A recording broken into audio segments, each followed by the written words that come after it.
All right, 6:02 in the Rose City. Time for Dirt and Sprague on Portland Sports Leader, 105.1 The Fan and the Fan Sports Network. Hello. Good morning. Happy Monday, everybody. What is happening?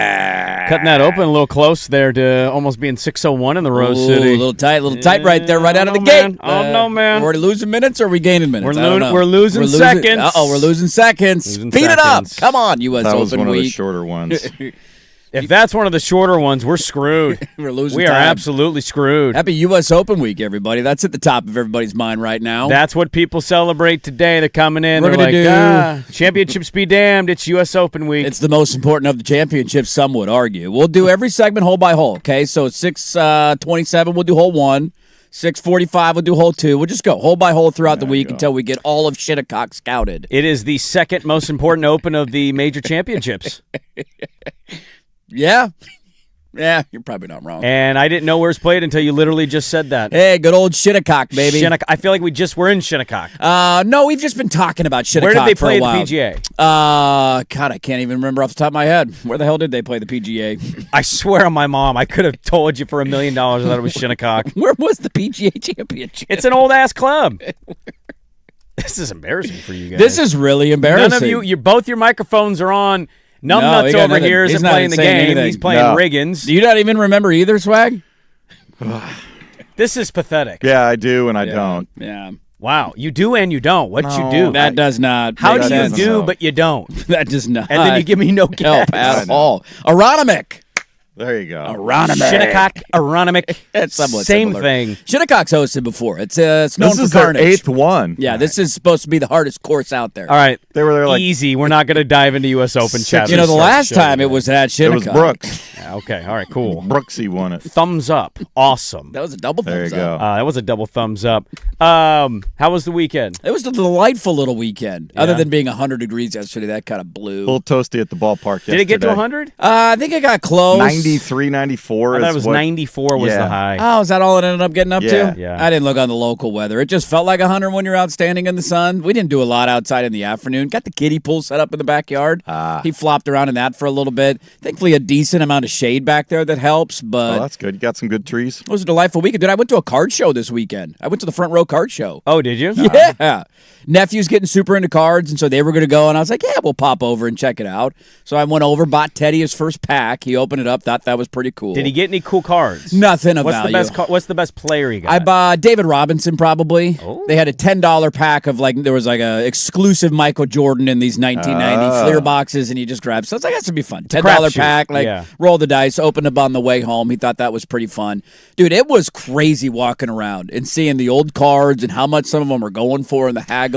Never been to something like that Who before. was the biggest, quote, celebrity that was there signing? I have no idea. I did not see Were any there of this. people signing stuff? Based on the commercials I heard on our station last week, I believe that there were, but I did not find my way over to the signing area. Okay. So I think there was somebody in town, but I don't know. I just know I saw like a couple of baseball cards for like 18 grand. And all I could think about was, Who buys that? who's buying that? Who has Yeah. 18 grand on them right on now them? to buy that? Can you Venmo this? Is this like a cash transaction? I got a lot of follow-up questions. So the thing about the Front Row Card Show that just happened is it's as much about Pokemon as it is sports cards. Dude, In fact, Pokemon, Pokemon trounces it, I think. It was all Pokemon stuff was all over. I don't know anything about Pokemon cards. Well, I don't either. I just know that my mom threw away a 101 Charizard my brother had, and it ended up selling for $800,000 years ago. It's our claim to fame. But she couldn't believe that. Come on, Mom! Because he got super into it when it came out, and I made fun of him for it in the time. Who wouldn't have made fun of a friend for getting into Pokemon when Because we were I was kids? 4 years older than him, so when it Yes. came out, I was of an age where like cartoon cards are not something I'm into, so I'm going to make fun of my little brother. I never understood or did the Pokemon thing. It was certainly a big deal. I acknowledge that. But when it first burst onto the scene, it was very nerdy. And now it's much more mainstream. He got a Charizard in his first pack, which we bought him like right away. And he was like showing me the cards, and I was like, yeah, that dragon's pretty cool. He's like, that's Charizard. It's Charizard, dude. And he put it in a frame. Yeah. And he kept it for years and years and years and years. He was just going to keep it. This is my Charizard. I can't lose my Charizard. And we moved so much that my mom eventually just completely got rid of it. Yeah. And about 3 or 4 years ago, somebody had sold one of those for, it's either 400 or 800, but 800 sounds better for the story. Sure. $1,000. And my little brother's like, I literally had this card. I had in that card. mint condition, framed. Got it, bought it, put it in frame. Nothing wrong with it. Nothing's ever touched it. It's got to grade out perfectly. And she goes, well, how was I supposed to know? Nicholas? Maybe you should throw my stuff away, Mom. Maybe don't throw people's stuff away. You know, maybe hold on to my stuff, all right? That could be worth a lot of money someday. That stupid thing that I liked doing when I was a kid, maybe it's going to pay off 10 years from now, all right?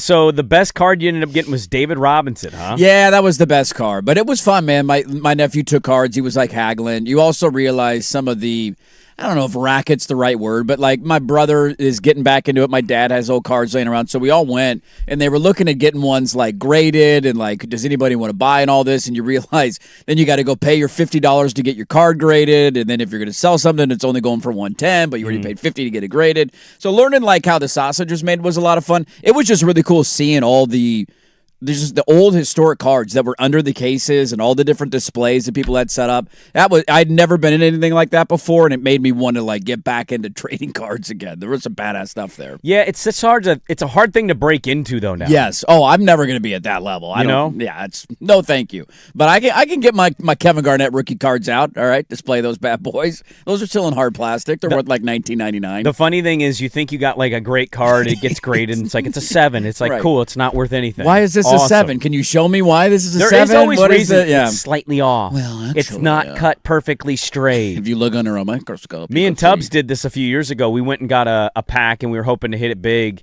and we drew a Zion. Ooh. And in the moment of drawing a Zion, people were like, "Oh, this is a big deal." And then we showed it to the guy, and he's like, "Oh, you got a Zion?"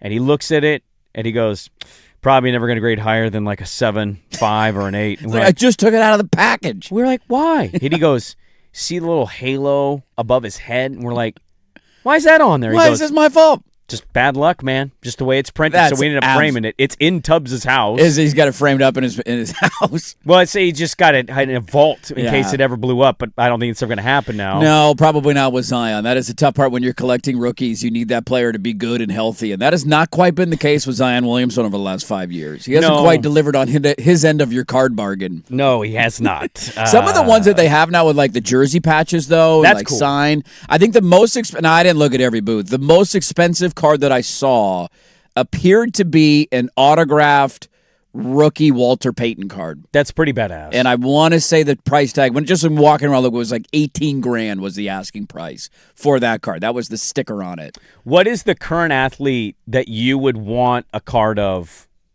value? It'd be Ohtani, right? Probably Ohtani. Because you know somebody in Japan's giving you $1 million for a perfect card. Yes. Yeah, Ohtani is tough just because you would open it up to the international market. I think Messi or Ohtani in some way, like a jersey card. Do they do soccer cards? I've never really seen I them. don't know. I would assume there'd be never really seen them, but I assume they do. MLS cards, I would think there'd be. I don't know if they international. I got a Landon Donovan here. Anthony. I got it. I don't know. Do they just have one name on it, or does it have his last name on the card too, or just the one name? They do international. Are there like EPL or La Liga? Why are you asking him Yeah, those questions? Like he knows the he just went to his first card show. All I saw was mainly the theme was classic baseball. The classic baseball cards was the most enjoyable part. The to look Honus at. Wagner. Dude, there's like Willie Mays cards in here. That's pretty cool. Like Mickey just Mantle. Mickey Mantle. How much was Willie Mays? A couple thousand. I mean, depending. A ton of people had Willie Mays cards, so everyone was a little bit different. Did you get tempted? Hell no, I'm not buying something like that right now. I got It'd be really cool to have. Dude, though, it'd be right? awesome to have. Not if I had another kid on the way. I'm not dropping $4,000 on a Willie Mays baseball card right now. The card shows. That would go over well. Hey, babe, guess what? Came home with a little, I bought a stock in Willie Mays' future. It's How an about investment. That? Yeah, that's right. It's only going In to go Willie up. Mays' future. What's his Isn't he batting dead? average? He's dead. Well, it don't matter. It's going to go up, okay? As time goes on, babe. Trust me on this one. The longer he's dead, the better the value. It's like artwork. Give it time, all right? Give it time. It's like a Banksy. I just bought one. So this weekend, I had a busy little weekend. By the way, got a sneaky. You know what's cool about my life versus maybe your life? Yes. I'm starting to get sneaky little previews of childless adulthood. Oh, it's around the corner for you, man. You're not far off. So Saturday, what happens is my youngest is with my sister-in-law, and they're out and about. And then my oldest is also with my sister-in-law. Okay. Okay?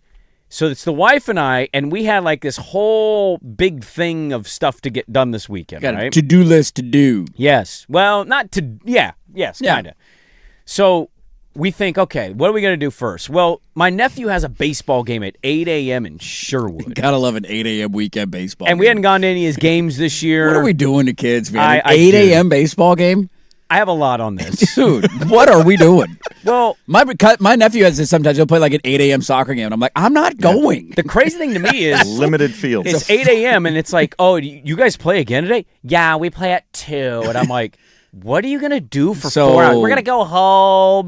The game's over at 9:30. You go home for 3 hours, and then And they live 25 minutes Yeah. away from where they're playing. it's And an I'm like, hour commute each way. what are we Yeah. doing here? Some of these kids play 3 games a day. This is ludicrous, dude. But the brand man comes in here Friday and Yeah. he goes, asked me what I'm doing this weekend. I was like, I got a lot of stuff going on. What are you doing? He's like, well, my kid's playing your nephew. And I swear to God, his kid and my nephew, I don't think they have other teams in the league. I think they only play each other. They just the two teams, and they play each other over and over again. I'm not kidding and exaggerating. Just a every 30-game week, series for the season. every week. Well, my kid played your nephew every week. And First I'm one like, to win 16 wins. are there any other teams and schools involved in this? So he tells me. So I show up, and we get to the park. The parking is, of course, really full. So we're walking. Yeah. As I walk, it's one of these multiplexes. Oh, right? yeah, There's the like sports 4 complexes. fields. As we're walking up, and we're trying to figure out which field it is, we walk up, and I'm in my own zone. I got my shades on. The weather's beautiful. It's perfect. All of a sudden, I hear this. Ba-da-da-da-da. And I go, And I look, and I turn over my shoulder, and I'm I like, know what this is. I start looking, and I'm like, no. No. No. And I'm blown away, and I don't know what to think. My wife goes, what are you looking at? And I go, I swear to God, Swag is here. He's here. And she goes, He's what? he's And I voicing go, your walk did through the you parking lot. not hear that? Yeah, once you hear Swag, you can't unhear Swag. And maybe 2 or 3 minutes later, we get a kid that strikes out. I hear a da-da-da-da-da-da, and I go, did you hear it? And she goes, that was him. That And one I heard. I start looking around, Yeah. and I have realized Here's the situation. the brand man has Swag recorded doing walk-up name announcements for the brand man's kids team. Which, by the way, they all get their own music, and they got somebody that calls hops games doing their walk-up name as well. And I'm just starting That's laughing fantastic. my ass off. That and I is go, fantastic. I can't even escape this guy on the weekend, Oh, man. he's I got to deal everywhere. with him all week, and I can finally get a break, show up to the Little League game, and here we go. Well, then I started thinking about, like, okay, Are there any so rolled R's on his team? There are no rolled R's. If- Didn't give you any of If the those. girls' team's coaching, I don't know what the setup is for your youth league basketball. I would be happy to do that And for Well, I was thinking, so he calls the hops games, right? He does this for the hops. your girls. It was a Little League weekend, so we had all the Little League. We had pregame parades both Yeah, Saturday, Sunday, yeah. and the fan man was out with the family yesterday. So I thought, okay, it makes sense. But I was thinking about this. In Little League, how do you think you would be as a walk-up announcer? I was wondering in my head, I can't out-play-by-play him. No. He would No. kill me in that. Yeah, not even close. But what approach would I take if I did the walk-up call of these Little League players? The only. Like, could I be better than him? Ooh. Because so- his energy's good. Going to get the full swag. It's great treatment energy. tonight. Yeah, it's great energy. It's really well done. All Right. these kids got their little rap music cut up and ready to I play. love it when you call me Big Papa. Put your hands in the air. I have a lot of thoughts on the Some Little League. 8-year-old strutting to the plate. What are we doing, man? But I was wondering if I could be as good, if not better. My only approach would be to go as low as I can go. I want to go low. Okay, give me an example. Now batting at second base, number 12, Joey Nuts.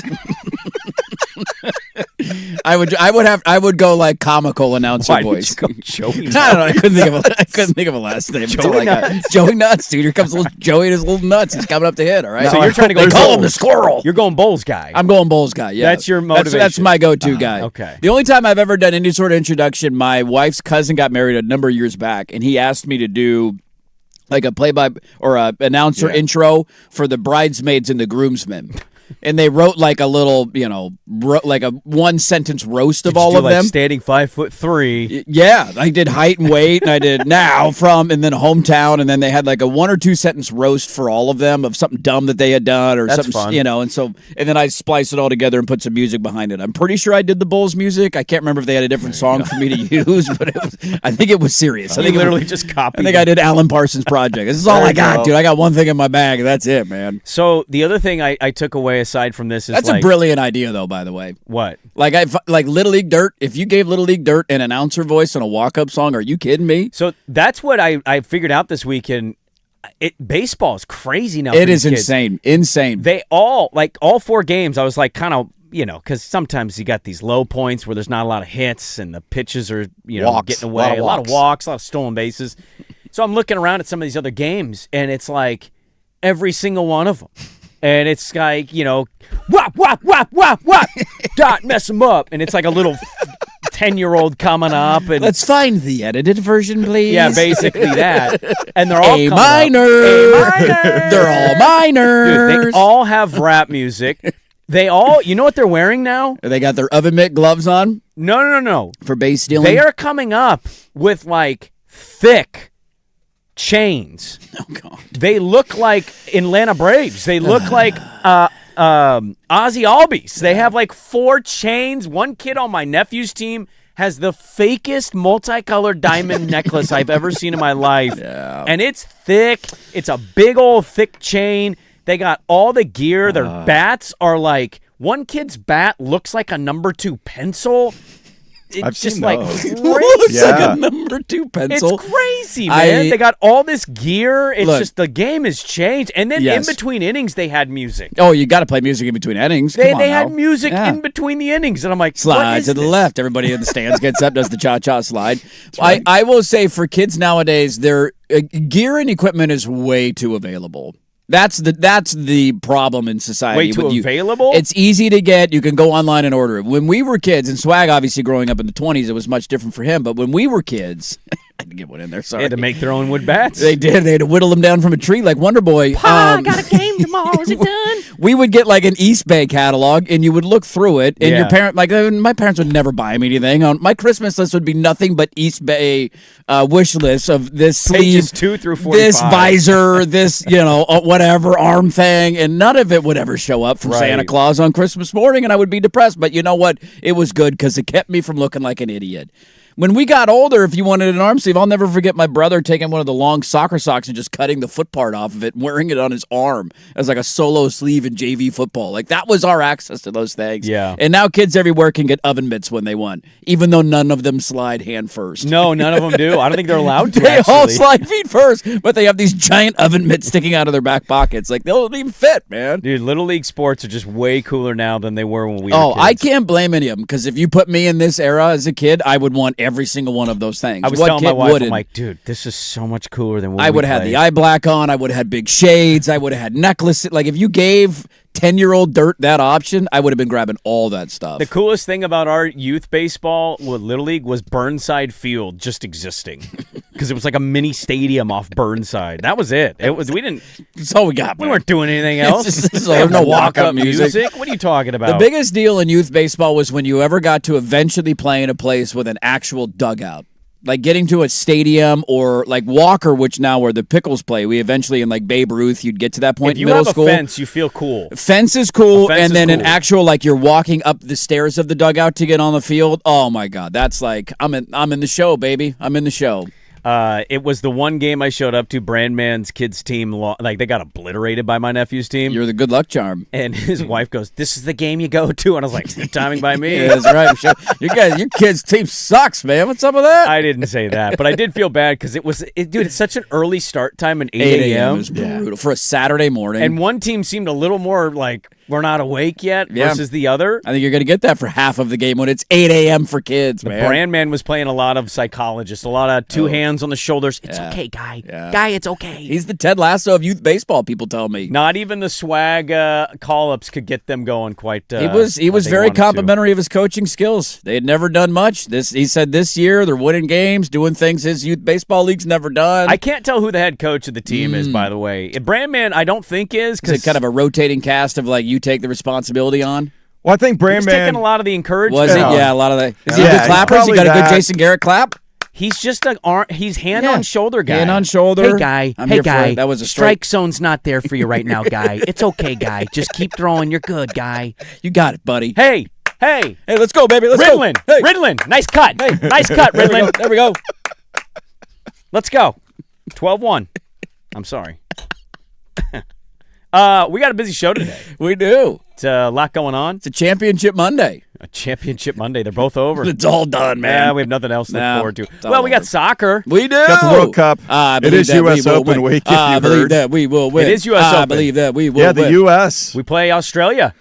That's going to be quite the match. Yes, it is. Oh, you're talking about golf U.S. Open. Yeah. That too. Come on, man. I can't believe that. All right, well, we have a lot to get to. Let's get it going. Dirt and Sprague, nice to be with you. We get it started next on 105.1 The Fan.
Shout out the Blazers owner, Tommy Dundon, getting his first Stanley Cup as a sports owner, and congratulations to former Winterhawk great Seth Jarvis.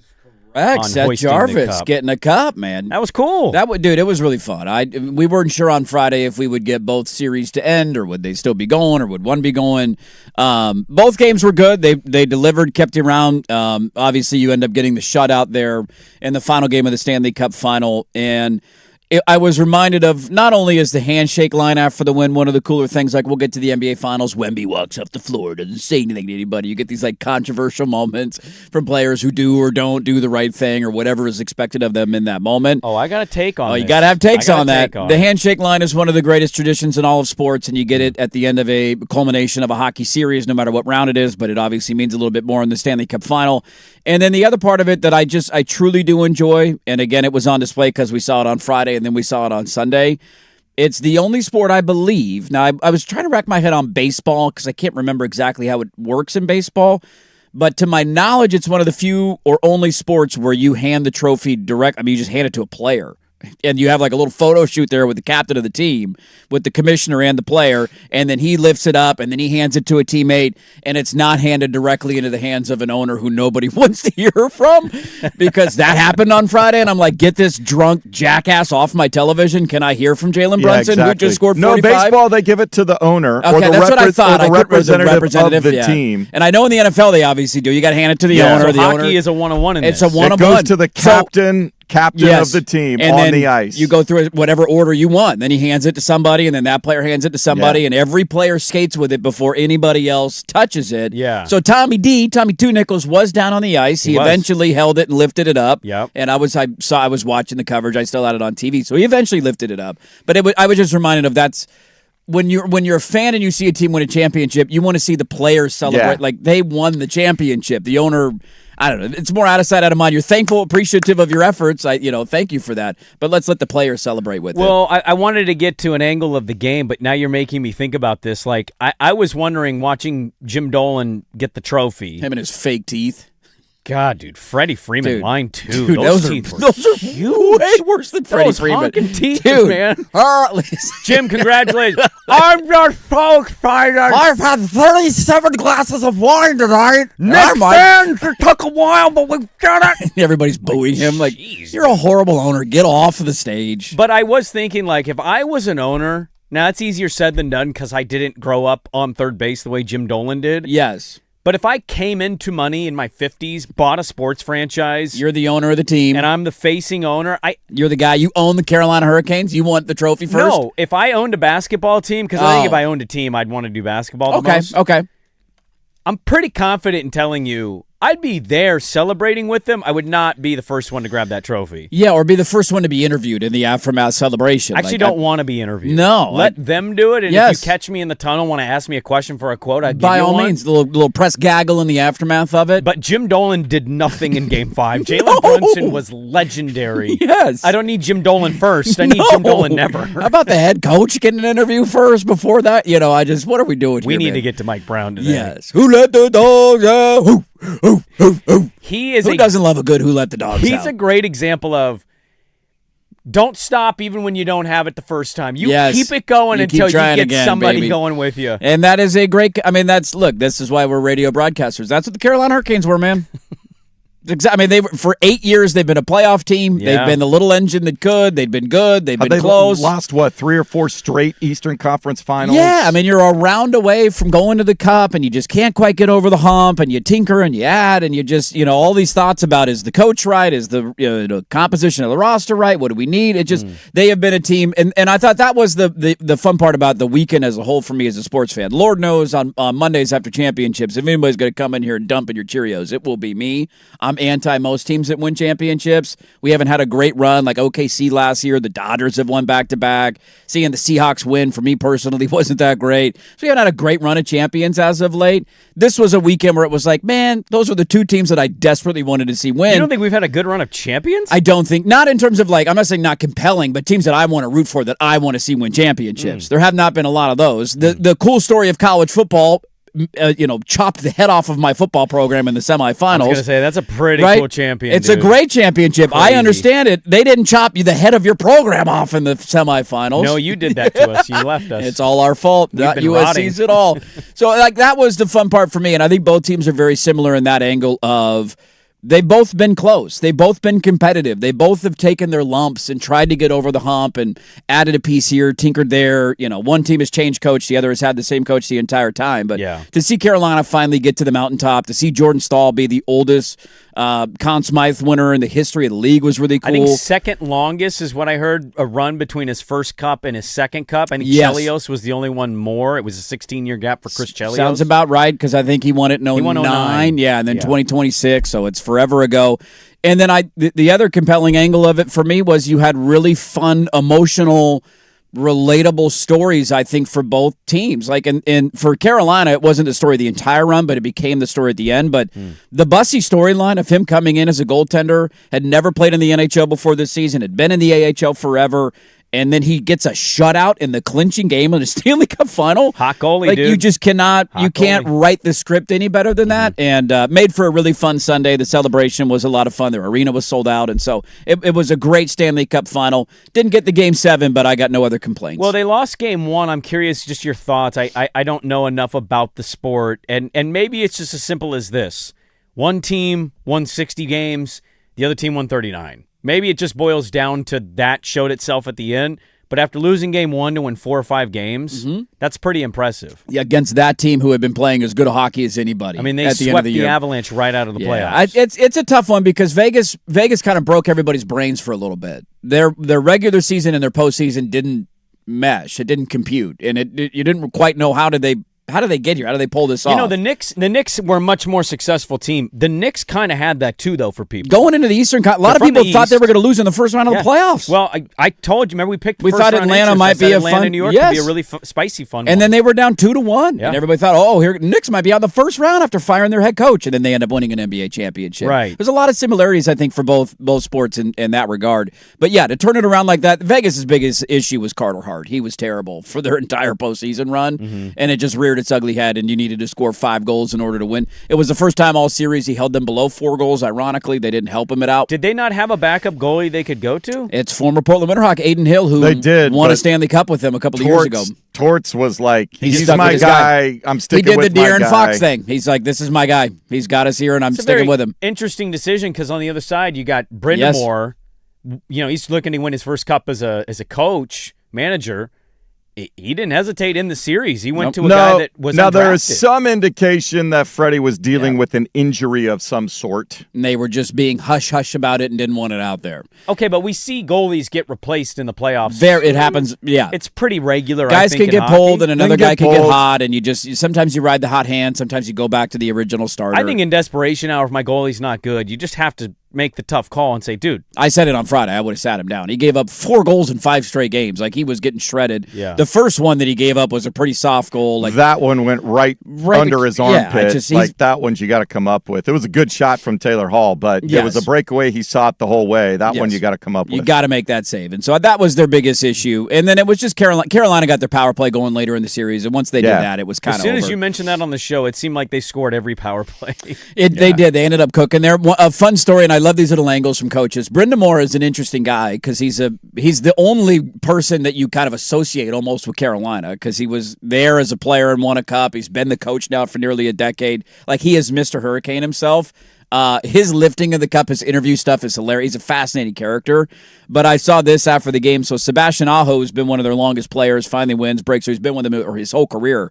He said after every workout that they've done since the end of last season through the offseason, all regular season, every workout as a team, they had a specific brick that they had to lift as their last workout.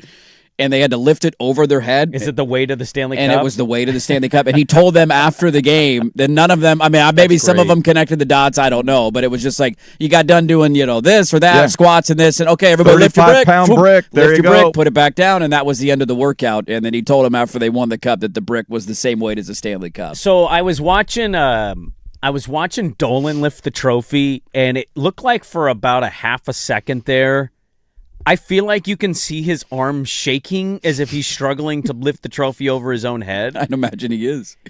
Maybe I just, maybe it's just a weird angle or something. Weak old man arms. Like, when you look at the trophies, what trophy seems like the most... Like the baseball World Series trophy, I want nothing to do with holding that trophy That's the worst one. I'd be terrified of dropping it. I'm going to break the flags. Yeah. I don't trust myself with it. One of them snaps off. The Lombardi, actually, because you can kind of right around where the football sits on the pedestal. You can choke it a little bit. Yeah. Hold it up. Or toss it from boat to boat. Yeah, Brady you can once do that did. too. But then you saw Karl Anthony Towns holding up the Larry O. Dude, one-handed, as if it was like 2 pounds for him. Right. And I know he's It's a 7-footer, but it's like crazy to see how small that trophy can look to those guys. The Stanley Cup, I can't tell if I think it looks heavy. It looks like it'd be really light to me for some reason. Like how heavy is the brick? 35 pounds. 35, is it 35? Yeah, 35 pounds is the weight of it. Okay. I can do that. Yeah? Yeah. I mean, it's not that. It looks like it would be much heavier than that until you lift it up. It is funny, though, to watch some people because eventually you get the whole team skates with it. You got to make sure you get a good grip on it. Yes. That's the thing. You don't want it to slip out of your hands. hands. And Brindamore is a bit of a psycho. If you didn't see the on-ice video of him, oh, dude, he was holding it below his, so he grabbed it before, like he was going to lift it up, and then he tossed it up into the air, like unheld for a moment, flipped it and caught it and gave it a bear hug. Oh, I love that. And everybody on the ice was like, oh. Okay, we're going. Anybody ever dropped and broke it? Oh yeah, there's stories. I'm sure that's been dented. No, I mean like on the ice celebration. Yeah, they did for a team picture fairly recently, like within the last 5 years. I don't remember that. Then after they all skate around, then they have the picture photo, at ice, and somehow when they were trying to put it in the middle, somebody That's crazy. dropped it and it was a little dented. Dented on and the I side can't of it. remember who it was. I think it was in the last 5 years though. The Larry O weighs 30 pounds. Really? Ooh, that's pretty dense. So the Stanley Cup is only 5 pounds heavier than the Larry O. Yeah, because I think the Stanley Cup, like around the rings, is fairly hollow in the middle. The one thing I've never figured out about the Stanley Cup, and I'm sure you like, how have they not run out of? When do you take? They replace the rings. Yeah, like eventually when you fill up a ring. So what's the oldest year that's on the cup right now? I think it's how far back will we go? There's a timeline on 59 that. years. Yeah. 59 years worth. Got it. Okay. On the rings, and then you lose a year. Now there's some stuff that's on the cup that goes back 100 and whatever That'll years. never come off. That'll never come off. But when they started putting the rings below, what do you do with the rings when they're gone? You put them in the Hall of They Fame? go to the Hockey Hall of Fame. Is the Larry O or the Lombardi the better trophy between those two? I think the Lombardi. It's just a little cleaner and sleeker. I think it's cool that it's silver rather than brass or gold or whatever it is. Has the net always been on the Larry O? Yeah. Always has been? Yeah. I don't know why I don't remember that back in the day. May have been introduced in like the 80s or something. Yeah. I might go Larry O, to be honest. I like the Larry O, I think a little more. I mean, we obviously love football more than we love basketball. No doubt. Winning a Super Bowl is a bigger deal. No But doubt. yeah, if I could pick a trophy to have, I think I would pick the Larry O. Well, the Carolina Hurricanes win. I have something from that game that you mentioned that I want to bring back and how it ties to the NBA Finals. We will dive into the New York Knicks winning the championship at the top of the hour. Dirt and Sprague. We're back with more on 105.1, The Fan.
Hey, welcome back in. The New York Knicks have won their first championship in 53 years. You know what that means?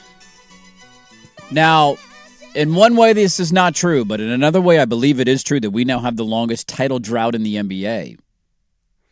Well, there are teams who have existed longer that they haven't won one in a longer span, but they've never won one. Does that make sense?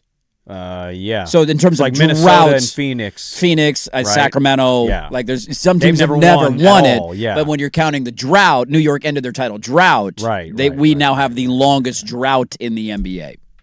Okay. Who won 74? Now you're making me want to go back. I think that was the Warriors, I want to say. Okay, 75.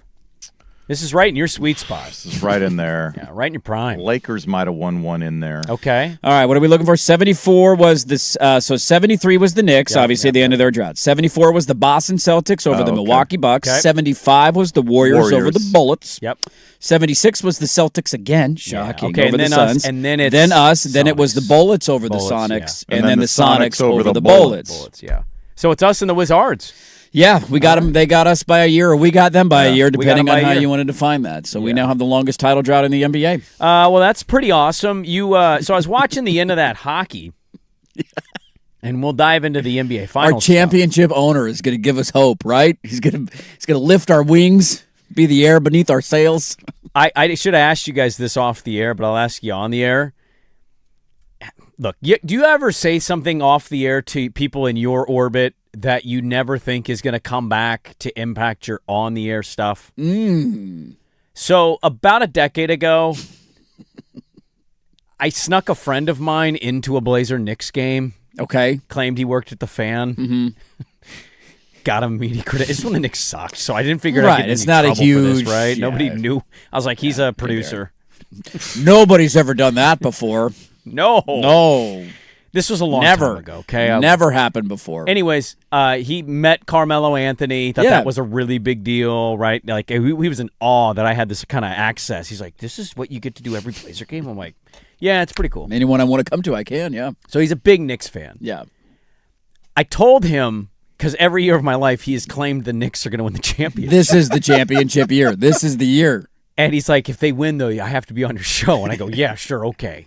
If they ever win the title, you could be on the show. 10 years ago, made a promise. And he calls me. He hasn't forgotten. Hello. He calls me What Saturday. time do you want me tomorrow What time morning? is my slot? He goes, Sprague, what time am I going to be on Monday? I go, what? He's like, the Knicks won, baby. He's like, I'm driving to a Knicks bar right now. And I go, there's a Knicks bar here? There's a Knicks bar in Portland? Guess there was. Okay. Wow. I mean, I'm assuming we got those all over the place, I guess. I didn't know if we should call him for even a minute to let him just do his happiest, the Knicks won, baby, and then get him off the air. You should have just found a way to, like, record his little, like one of these fan things that were, like, all the people going crazy in Times Square. Am I going to have to hit the Stick dump a microphone button? in front of his face for 1 minute, let him go on his Knicks in 5, bing bong, bing bong, bing bong, bang bang, and then, get him off the air. He won't curse. In fact, you can make fun of him because he wore a Tim Duncan jersey every day in high school and then randomly became a huge Knicks fan. Okay. He does rock the Knicks. He's been loyal to the soil since he never made that quit switch. after the middle school jump. Nope. But he was rocking a Tim Duncan jersey, huh? So he rooted for the team that beat the Knicks in the 1999 NBA Finals? Is that what I'm finding out here? I don't know, man. And then flipped to becoming a Knicks fan after that? I don't know. Yes. We all have funny sports origin stories. I won't make fun of it. Well, he's been begging me. He's like, "Get me on. Get me on." Okay, get me on the show. Damn it, I can't believe this actually happened. I told that I to you never when thought it I'd sucked. actually have to pay this bet off, I man. didn't. Yeah. Like the They were the sports cowboys. Exactly. Kevin from The Office. If somebody's going to give you odds like that, you got to take the bet. There's no chance. The Knicks ain't winning a championship in my lifetime. Are you kidding me? All right, well, we'll have to noodle on that. So one thing I was thinking about when I was watching the hockey, you mentioned in the last segment, it's just, I actually felt it's terrible to watch the team losing the Stanley Cup. They're just standing there. Have to wait. Yeah. They're bent over. They're like, I can't believe we lost this. This is over. Like, our season's done. All of the grind of what this is. You've been going since August. But they stand there and they wait. And they let those guys celebrate. And they wait and they wait. And then finally they do the line. And I don't know if there's been any tape that proves the opposite. Maybe there is. I wouldn't be shocked. I've probably defended guys that have done it in the past, but I watched Wemby just storm off because he's a little crying bitch. Go back to France, you monk. Go eat your baguettes. Go figure it out. And I watched him storm off. He loses the championship in 5. It's one of the best title wins of our lifetime. We'll dive into it. And the next day I watched the Knights lose 4 out of the last 5 games and lose the cup. And they stand there home ice. On home ice. Yeah. And they stand there and they take it. And then they say good game. And they give the respect. And you know what? I've come to the conclusion, I think the take I'm going to have the rest of my life unless I switch because I like an athlete a lot. Unless Dame just wants to storm Who does something off. that you don't want him to do. Dame pulls a Wemby and leaves. I go, you know Fine, what's actually okay. I'm not that upset about it. I think I like my athletes. There's something to be said for being gracious in defeat. Being a good example. We don't have that in society and or sports a lot. We just don't, man. And I watch the Golden Knights, who I'm not rooting for, take that on their home ice and wait and give their good game, congratulations, versus one guy purposely stepping under the point guard's foot to maybe break his ankle, lose in 5, and then just turn around and walk away. And I know he largely did that in every other series. How is that not called? Going through the playoffs. But I like my championship. Once it's settled, I like the good game, Dad, man. I think it's a great thing to teach kids and to just watch in general as a sports fan. I really enjoy it, and watching the other side just storm off. Right. Huff and puff off the floor. Yeah, huff and puff off the floor like, oh, I lost in 5. What a disappointment. It's been a controversy for a long time. I remember all the way back to Isaiah and the Pistons doing Bulls thing, walking right? in front of them when Chicago finally beat them, and they love running. It's just LeBron about went through this a little bit LeBron when he definitely was losing did. in the East. You'd lose the conference finals in a heartbreaking game, and you didn't get to where you wanted to go, and you just kind of storm off. You don't say congratulations. Everybody's going to be different in every moment. It's mainly just about I think setting a good example. I think for a lot of these guys, you're eventually going to win, and so you're going to know, or you already have one. The Pistons example is a great one. Like when they would beat up on Chicago and bully them and find their way to another NBA championship, they were laughing in their face and celebrating the entire time. And then they'd turn around and beat you, and you don't even want to shake their hands and say congratulations. I've always felt this way. I don't think it takes a lot. Nobody wants to do it in that moment. Everybody's heartbroken in that moment, but it's the respectful thing to do about competition. And I'll give Carolina some credit because when you watch Stanley Cup, the last game of the Stanley Cup, there are times when the celebration goes on a little bit too long. And even I'm at home like, guys, that's all you won. Let's go make sure we get the other, because you can keep celebrating. You just got to go through your handshake line, and then you stay on the ice. You keep celebrating. I thought they were pretty quick and respectful about it. Like there was a minute or two, everybody freaks out, you hug, you get all that out of there.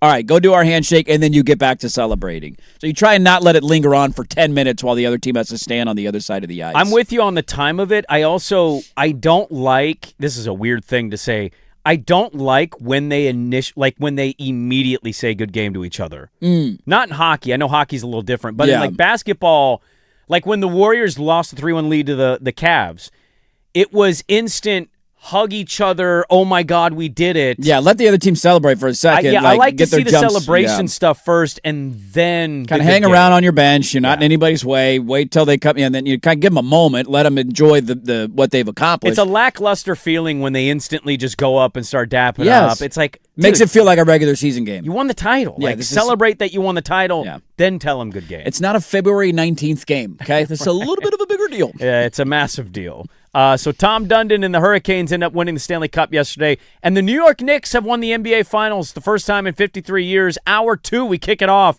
The Knicks winning in 5. Dirt and Sprague on 105.1 The Fan.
From the George McCoy and Warren Allen Sports Desk, a Sports Center update on the Fan Sports Network, 105.1 FM and 1080 AM. First on the Fan, a weekend full of title performances. Saturday night it was the Knicks ending a 53-year drought, ending the Spurs' run for an NBA title, 94-90. The final, Jalen Brunson, 45 points in the finale, earns MVP honors. The Carolina Hurricanes Sunday raised Lord Stanley's Cup with a 3-0 shutout of the Golden Knights. Captain Jordan Stahl named the Conn Smythe winner as the most valuable player of the playoffs. After ending a 4-game losing streak over the weekend, the Portland Fire on the road tonight facing league-leading Minnesota for a 5 o'clock tip. Pre-game coverage on 910 ESPN Portland begins at 4:45. The Lynx are 14.5-point favorites.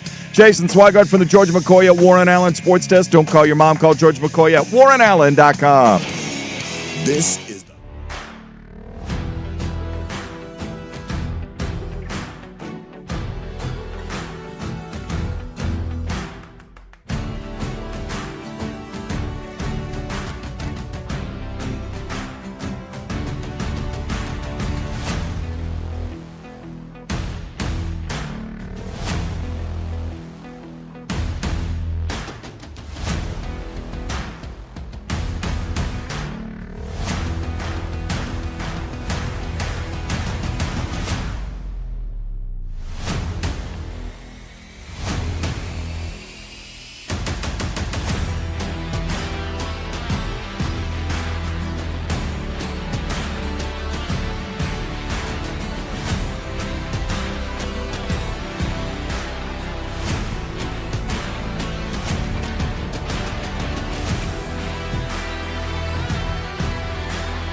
Hey, welcome back in Hour 2. We're back finally on 105.1 The Fan and the Fan Sports Network. Good morning. Happy Monday, everybody. 7:01 a.m. on a Monday morning on June the 15th. A lot to get to. If you missed the first hour, any of the hours, you can always catch it at 1051thefan.com or wherever you get your podcasts. We'll try to post that up. Haven't gotten any World Cup chatter yet. I actually watched a bit of the World Cup over the weekend.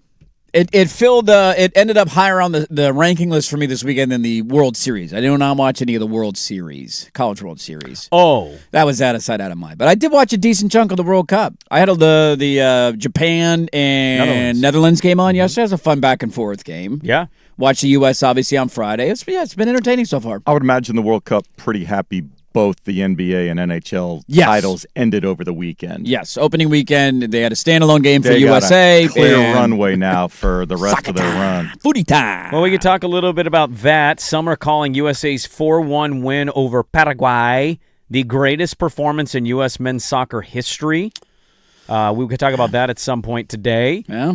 But let's start the second hour because a lot of the first hour was what we did over the weekend. And then, hey, Tommy D. I didn't even get to my segment of, does Tom Dundon winning a Stanley Cup, do we feel more hopeful about him bringing that cupness, that championship-esque I want the cup. Bring me the cup. Bring us the Larry O. I'll take a cup too, baby. Because as you noted, now with the Knicks winning the NBA Finals, we have the longest drought of any former champion in the NBA. We did it, baby. So the New York Knicks win the NBA title. They win it in 5 in San Antonio. This was like every other game of the series. It was the same game again. It was the same game. Yes, it was exactly the same game. Barkley said it at halftime, and I started laughing because I also said it. I'm like, they're only down 6. They're going to win the game. I had takes last week. I thought it was going 7. I thought San Antonio was going to win this weekend. But even I am smart enough to acknowledge when a trend is going some way, I'm going to bet that way.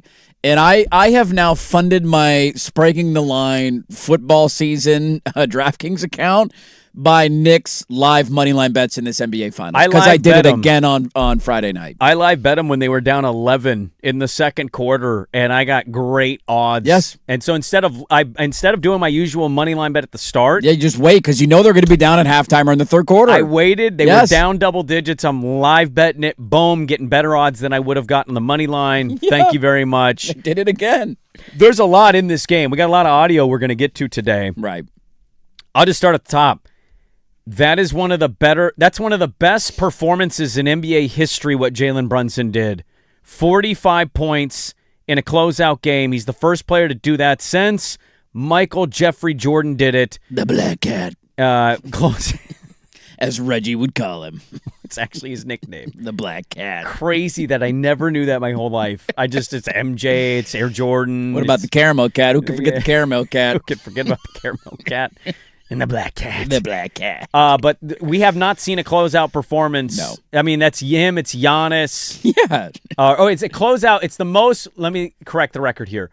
It's the most in a closeout road game since MJ did it, because Giannis had the 50 burger, but they did that at home. Yes. But just incredibly special stuff, dude. He was literally their only offense the whole game. That was it. It was all they had. He scored 45. They scored 49. It was a perfect microcosm of the way that the series had really gone for, like, the way I felt like the Knicks basically played the entire time was Brunson didn't do a ton early. They would get off to a slow start, and then you'd be close late in the game. It's kind of who they've been, right? What do they have? One of the best closers in the NBA. And Brunson goes off and he scores a ton of points in the fourth quarter. That's kind of how they've been built, and that's the way their season ended. They got to the fourth quarter of the last game of their season, and they needed their closer to deliver. On the note of the closeout performance that he had, in terms of the highest share of points scored for a team in an NBA Finals clinching win, the only person with a higher percentage is Michael in 1998, just because they scored less back in the day. His 45 this was is a 90s throwback game in this it one. was to a certain ugly. extent. Jordan in that 98 closeout game had 51.7% of their points in the closeout game. Brunson's performance this weekend to close it out was 47.9, slightly edging Giannis in 2021, who had 47.6% of the Bucks' points in that game. And so nearly half of all their scoring came from one player. Every time they needed a big bucket, we knew it was going to happen. He was incredibly efficient. And I hinted at it earlier in the show. And the only disappointment I had from the weekend as a whole was that neither team clinched at home. That's always a little more chaotic and joyful to me. Like, had the Knicks clinched at Madison Square Garden, the Garden would have been right. A like scene, it just man. And but then that was the 29-point comeback. That's what you we had got that from moment. It, you know? I'm not upset about it. And then Vegas, the arena's like, by the time the players are skating around with the cup, the arena's like half empty with some Carolina fans. Yeah, now, I know Knicks fans, filled into San Antonio and all that, but I think one of the other compelling angles of this for me was the storylines of the guy who ended up being the feature player. And I talked about Bussy, the goaltender for Carolina. For Brunson, man, like, after everything in his career, the undersized guy, the second-round pick, the takes about you can't have a small guy win a championship or lead you to a championship, all of that stuff and the narrative that had built up over the years, and here he is in the biggest moment of his career, this little undersized point guard who's not really the best at anything but somehow gets the job done, and everything that he does closing out with a historic performance. It was a ton of fun to watch. Oh, I mean, the Knicks just winning the title in and itself, no names involved. The Knicks winning the championship is that right there, right? Then you add all the little wrinkles around it. Cat, who, started out really good in this series and then got in foul trouble and he fizzled. And I didn't like the way they officiated him versus Wemby in a lot of spots. He's just bigger and stronger. It's hard. I just disagreed with some of the whistles he got, and they put him in foul trouble. But he was largely important for them in this series and the journey along the way. Yes. Boy, that championship, that changes the viewpoint of you. Yes. Brunson was signed as a free agent from Dallas. And there's enough videos, you can go around and find it all over the internet, of like, man, nice little signing. Not going to be your one. And, if you're expecting this, you're not going to get it from him. And then we mentioned the Becky Hammond one of you're not going to win. And look, historically, she's right. Yes. I take Steph Curry out of this. People lump Steph Curry into this. I've been next to Steph Curry. He's legitimately like 6'3.5". He is a tall dude. It's different, too, because he's the greatest shooter in the history of the NBA. There are people that think Brunson is exactly 6 foot flat. Yes. Not 6'2" as he's listed. He's tiny. So it's him, it's Isaiah. As like lead number one guys of teams. Yeah. That's the list. That's it. How tall is Chris Paul? Chris Paul's like 6'2", 6'3". So a little bit bigger, but not. Chris Paul's but he obviously 6'1". never won. I'm just thinking of like great. We obviously know Dame was one of these guys Chris for a Paul long and Dame time. are about the same height. Okay. I can look them. I've stood right next to both of them. I'm looking them basically in the eye. But when you think about those level of point guards in the NBA over the last 30 years, that's. I mean, there's some really good ones who have not been able to get it done. Yes. Who are on the undersized category. It's a really hard thing to break through on. And I know Blazer fan was doing the debate between him and Brunson.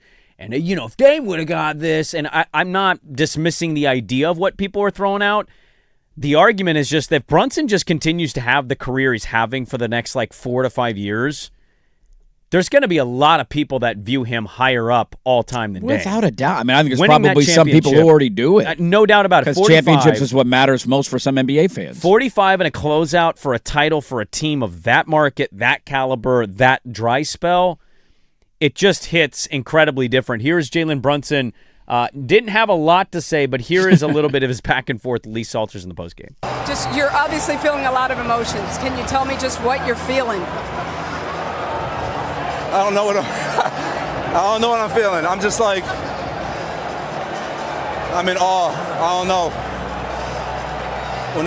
Whenever someone counters out, we find a way to come back and do something about it. When the championship was on the line, you took over the game, really. Especially in the fourth quarter, 15 points in the fourth quarter. Just what were you saying to yourself about finishing this tonight? My confidence comes from my work ethic. Every time I got the ball, all I can think about is all the hours in the summer. For every summer I had since I ever could remember making this a reality. So whenever I had the ball, I'm just thinking about just me alone in the gym. And you're getting to share this with your father. Just how special to you is that?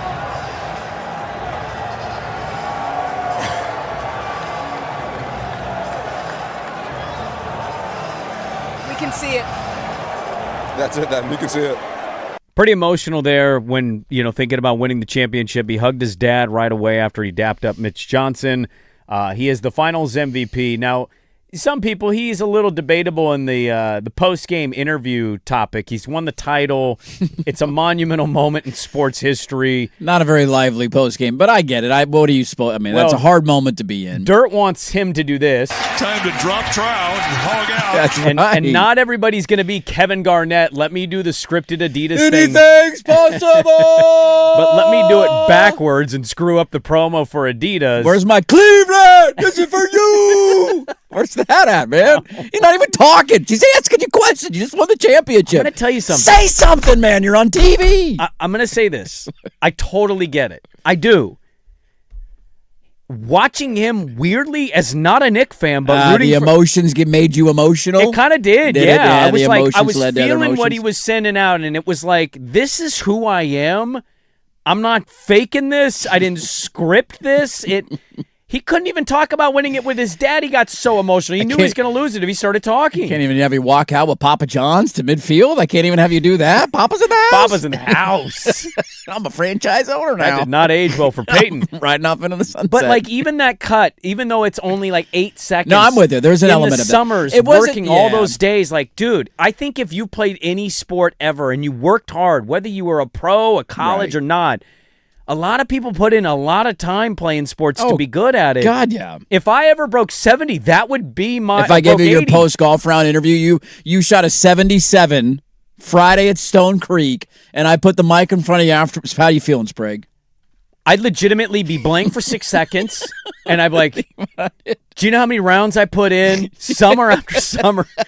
Grinding on these greens. How many F-bombs, how many stomps, how many club throws. I think back all the chips that I hit 4 inches in front of me because it just completely duffed into the ground. Or bladed them 40 yards across the green. I'd like to thank my wife and my children for all the hours I chose not to spend with them and instead spent $65 to shoot 94s.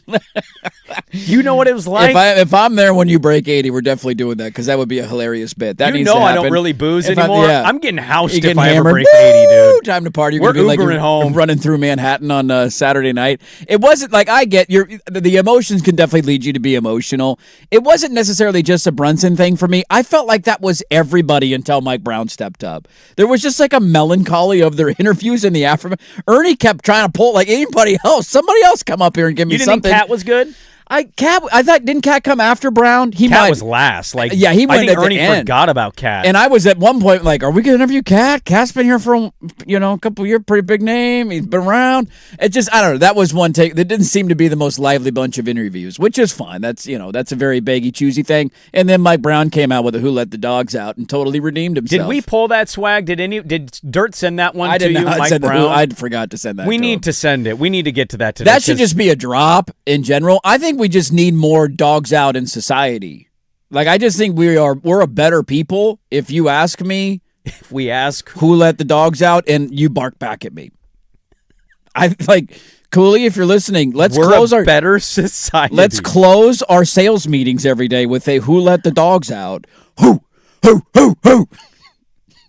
Everybody wants to do it when you hear it.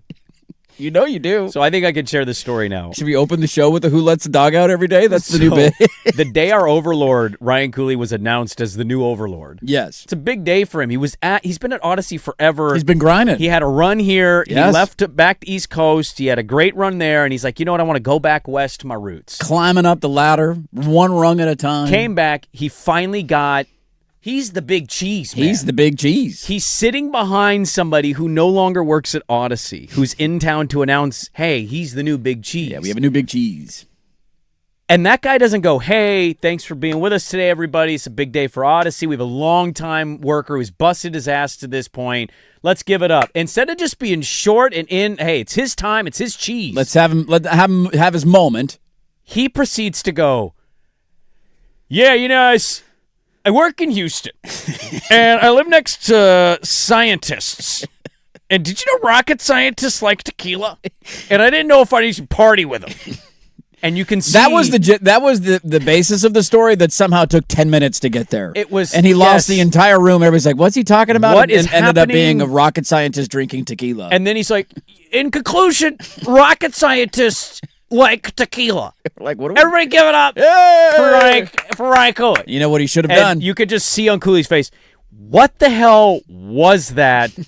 And that's, basically, I just could not believe, of all things, that was the Mike Brown, I think, of coaching celebration. Revisionist history. I take you back to that meeting. We find out Ryan Cooley's the big cheese. The corporate bro steps up there and says, guys, you ready? Who let the dogs out? Who? Let me introduce Ryan Cooley. Everybody's clapping. Everybody's feeling great. The vibes are high. Time out. The equivalent would be you doing that. Nobody barking. You got to bark back. And then you do it again. If anybody asks you to bark. Do it again. Who let the dogs out?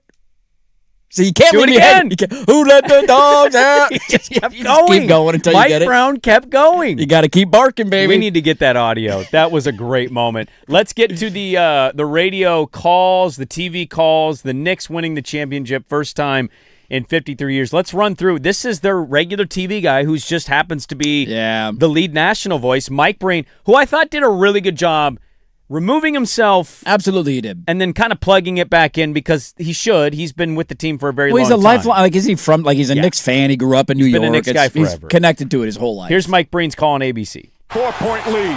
Here comes Fox. 5 seconds remaining. Fox to Wemby. Wemby tries a three, puts it up, off the mark. Anunoby the rebound. It's over. It's over. Knick fans, this is not a dream. Your long, long wait has ended. Go ahead and cry. After 53 years, the Knicks are finally NBA champions once again. Let's hear the radio call. This is Tyler Murray of ESPN 880 Knicks Radio. 4-point lead, 7.5 to go. De'Aaron Fox across midcourt with 5. Left wing handoff to Wembanyama with 2. Takes a 3 that he misses too strong. It's happening, Knicks fans. It's happening. It's been 53 years. But for this moment, it was well worth the wait. A playoff run that'll go down in history, and a team that will live forever.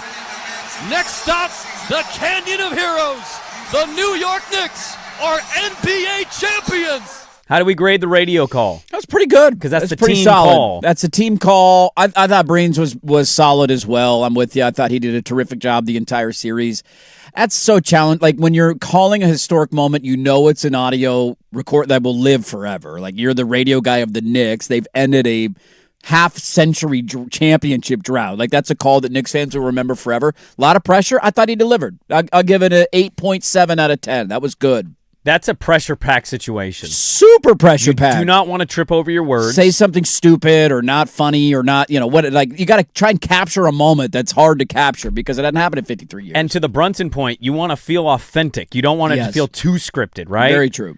So I thought it was a good call. And then here's Mark Kestisher, ESPN Radio, on the call. Fox with 5, gives it to Wemby. Wemby floats for 3. No good with 1 second to go. It's over.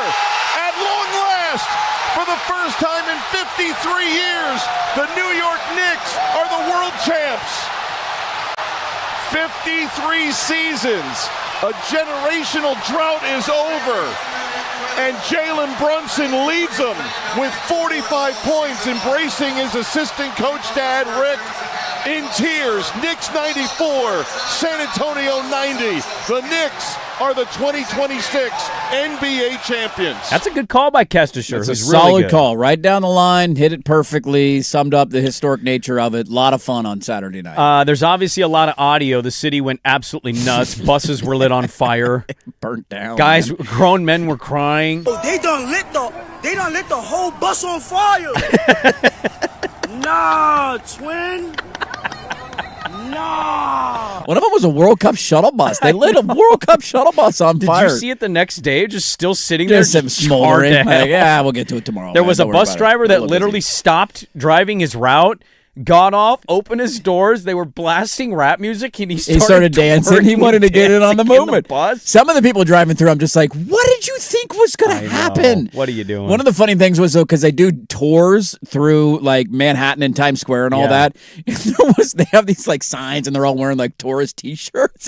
And there was a tour of, I don't know if they're international people or from around the States, like following this guy with a placard of a tour of Times Square. Just chaos is all around them. So this is New York City. Here's the M&M buildings right over here. Well, we'll get some of the fun with audio, and then we'll try to pull the Mike Brown who let the dogs out, and then also we got to talk about some of the game. Yeah. I mean, it's... How many got to the game Should we part of just this? cut up things that we did on other games of the series and then replay it for this game? Because it was literally the same as the rest Well, of the I got series. a lot of questions now. Like, what are the Spurs going to do? How are they going to go about their offseason? How do you choke that many times? How is it possible? Where was Wemby in the fourth quarter? Like, I had confidence in the Spurs winning because I just figured at some point they got to have a good, figure it out, right? You're not going to do the same thing again? I thought it was odd. I thought Mitch Johnson was resting Wemby too much in the fourth. I'm like, why is Luke Cornett playing in the fourth quarter at all? Maybe you should have sat De'Aaron Fox down for Dylan Harper. Well, why is Dylan Harper playing fewer minutes than De'Aaron Harper was Fox? so good in that game. He until was the their end. best player in the game.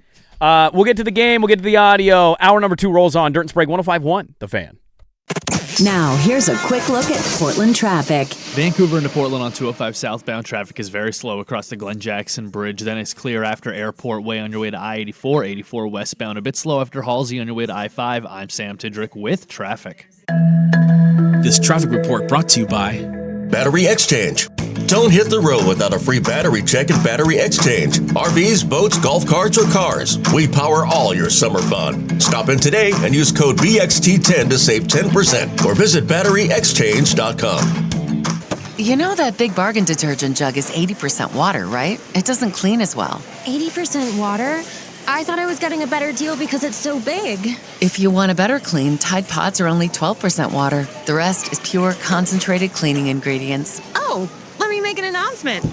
Attention shoppers, if you want a real deal, try Tide Pods. Stop paying for watered-down detergents. Pay for clean. If it's gotta be clean, it's gotta be Tide Pods. Water content based on the leading bargain liquid detergent. Hey, it's Suk. And guys, if you're losing your hair and you need a simple solution that actually works, you want the best. Modern technology with top-rated physicians and something that's guaranteed to work. Guys, you need Advanced Hair.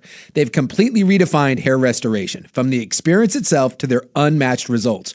Receding hairline, bald spot, thinning hair, you can address them all with Advanced Hair's simple one-day treatment in a calm, relaxed environment with the most experienced professionals. Advanced Hair has performed tens of thousands of these breakthrough treatments. And get this, your very own natural hair begins to regrow the very next day. No one can offer anything like the advanced FUE found at Advanced Hair, and I highly recommend their team. It starts with your free consultation. Call 503-832-HAIR, and if you qualify, you're also going to get $250 off and 250 free hair grafts. Refine your hairline with a team that's redefined hair restoration. 503-832-HAIR, that's 503-832-HAIR, or advancedhair.com. ZipRecruiter.com. Listen to that. That's the sound of a Portland winter. Not getting inside my house. Most people think metal roofing sounds like a barn in a hailstorm. I'm Glenn, owner of Mountaintop Metal Roofing. Glenn, my roof is actually quieter than my old asphalt one. Dusty, that's because we install over solid decking. It acts like a sound barrier. You get the strength of metal, but it's still quiet. Stop listening to the drip, drip, drip of a failing roof. Do it once, do it right, and tell us Dusty sent you for $3,250 off. MountaintopMetalRoofing.com/Dusty. CCB number 227660. This is the story of the one. As a maintenance engineer at a beverage manufacturing plant, he starts his day knowing every line is ready to run because Grainger delivers the industrial-grade products he needs to keep mixers, conveyors, and packaging equipment moving. With Grainger's vast selection of bearings, belts, and motors, he keeps operations running smoothly, so nothing grinds to a halt. Call 1-800-GRAINGER, click Grainger.com, or just stop by. Grainger, for the ones who get it done. Finding great candidates to hire can be like, well, trying to find a needle in a haystack, but not with ZipRecruiter. Its powerful technology actively finds and invites qualified candidates to apply to your job. So while other companies might deliver a lot of hay, ZipRecruiter finds you the needle in the haystack. See why 4 out of 5 employers who post a job on ZipRecruiter get a quality candidate within the first day. Try ZipRecruiter for free at ZipRecruiter.com/team. That's ZipRecruiter.com/team. ZipRecruiter. When you're hiring, have you ever felt like you're missing out on meeting truly great candidates for your roles? It seems impossible to find them, but they have to be out there somewhere, right? Well, they're not hard to find when you know where to go, and that place is ZipRecruiter. And right now, you can try ZipRecruiter for free at ZipRecruiter.com/radio. ZipRecruiter helps 10 million people with their job search every day. And because these people are actively looking for jobs just like yours, it's easy to find the right person right away. In fact, 4 out of 5 employers who post on ZipRecruiter get a quality candidate within the first day. But if you're not using ZipRecruiter, you're missing out. So see what it's like when the impossible is easy. When you go to ZipRecruiter.com/radio right now to try ZipRecruiter for free. Once again, that's ZipRecruiter.com/radio. ZipRecruiter.com/radio. Never miss out on great candidates with ZipRecruiter. Now, from the George McCoy and Warren Allen Sports Desk, a Sports Center update on the Fan Sports Network, 105.1 FM and 1080 AM.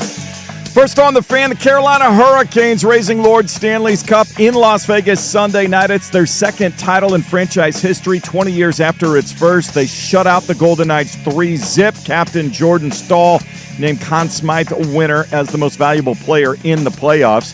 Germany, Ivory Coast, Sweden, all winners on Sunday in World Cup group play. 4 games today, beginning at 9 a.m. with favorite Spain facing Cape Verde on Fox 12 Oregon. Portland Fire hit the road after ending a 4-game losing streak over the weekend. They take on the league-leading Minnesota Lynx at 5 o'clock. Pre-game coverage on 910 ESPN. Portland begins at 4:45. The Fire are 14.5-point underdogs. I'm Jason Swigard from the George McCoy at Warren Allen Sports Desk. Don't call your mom. Call George McCoy at WarrenAllen.com. This is the Fan.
most. I mean, you're in Game 7 of the conference finals. You get fired. They bring in a new coach, and you go on to win a championship.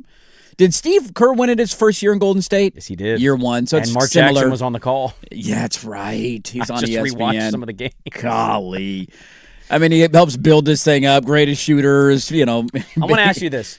So let's say in a hypothetical world, somehow this exists. Okay. We're the number 18 mid-market, major market, mid-morning major market show. Yes. In all of the land. Yes. Put some respect on our name. The corporate suits come in and they sack you. Ooh, I'm fired. Okay. And they bring somebody else in, and we jump to number 1 the very next year as you're sitting in Selwood. Kill me. And then to celebrate, we have my new co-host do this. After every game and before every game, we get our parents in with the kids, and our cheer would be, "Who let the dogs out? Woo, woo, woo.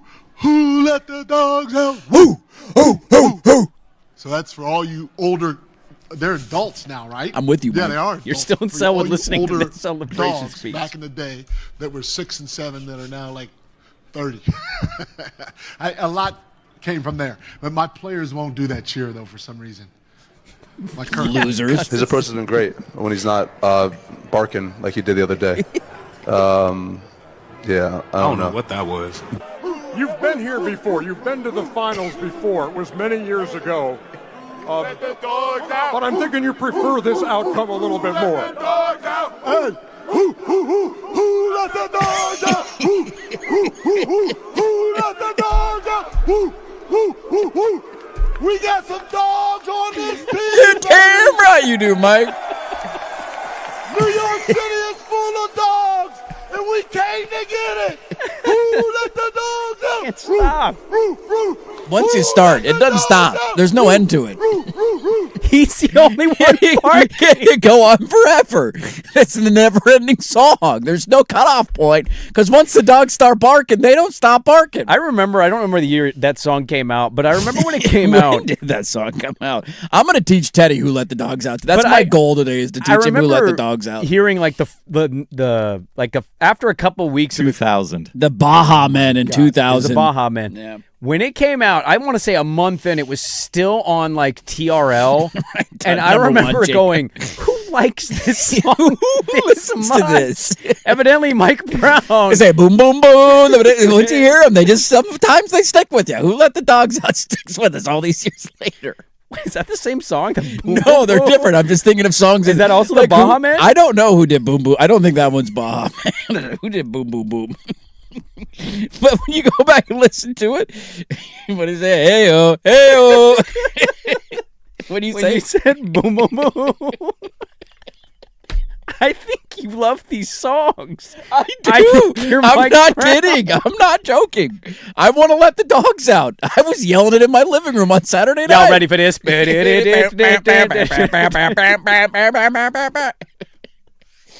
You know my affinity You for are a jock true jams. Jock Jams You know guy, my man. affinity, man. Sometimes you True need a little Jock pick me up Jams in life. Okay, I'm old. I can't do as many drugs anymore. Jock jams is my pickup.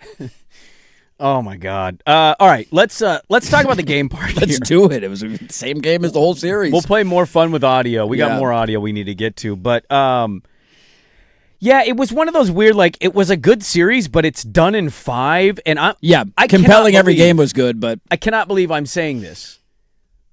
Who would have thought, looking back on the playoffs, the only team to be able to beat the Knicks twice was the Atlanta Hawks? wild from round one. They lost 3 times. 2 of the first 3 games of the series. They won two of the first 3. They're up 2-1.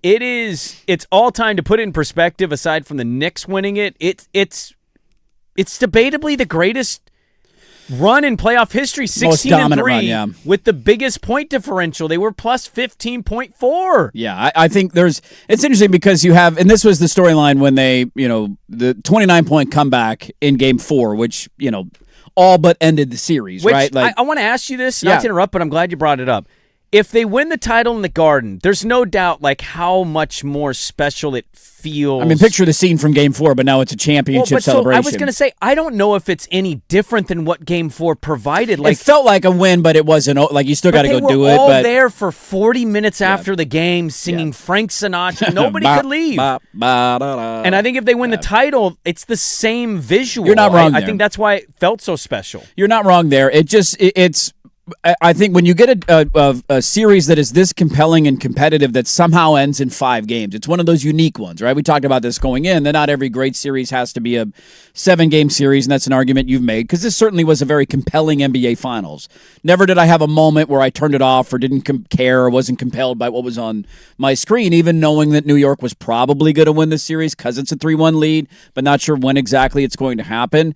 There's two sides of this coin for me. On the one hand, that's one of the most dominant runs I've ever seen a team go on after the way they started the first round in their first 3 games to then just steamroll their way essentially to an NBA championship. And the argument in the second round of the playoffs and in the conference finals was, but it's the Eastern Conference. I mean, you're beating up on teams, but it's Cleveland and James Harden, right? Even people like me were saying that.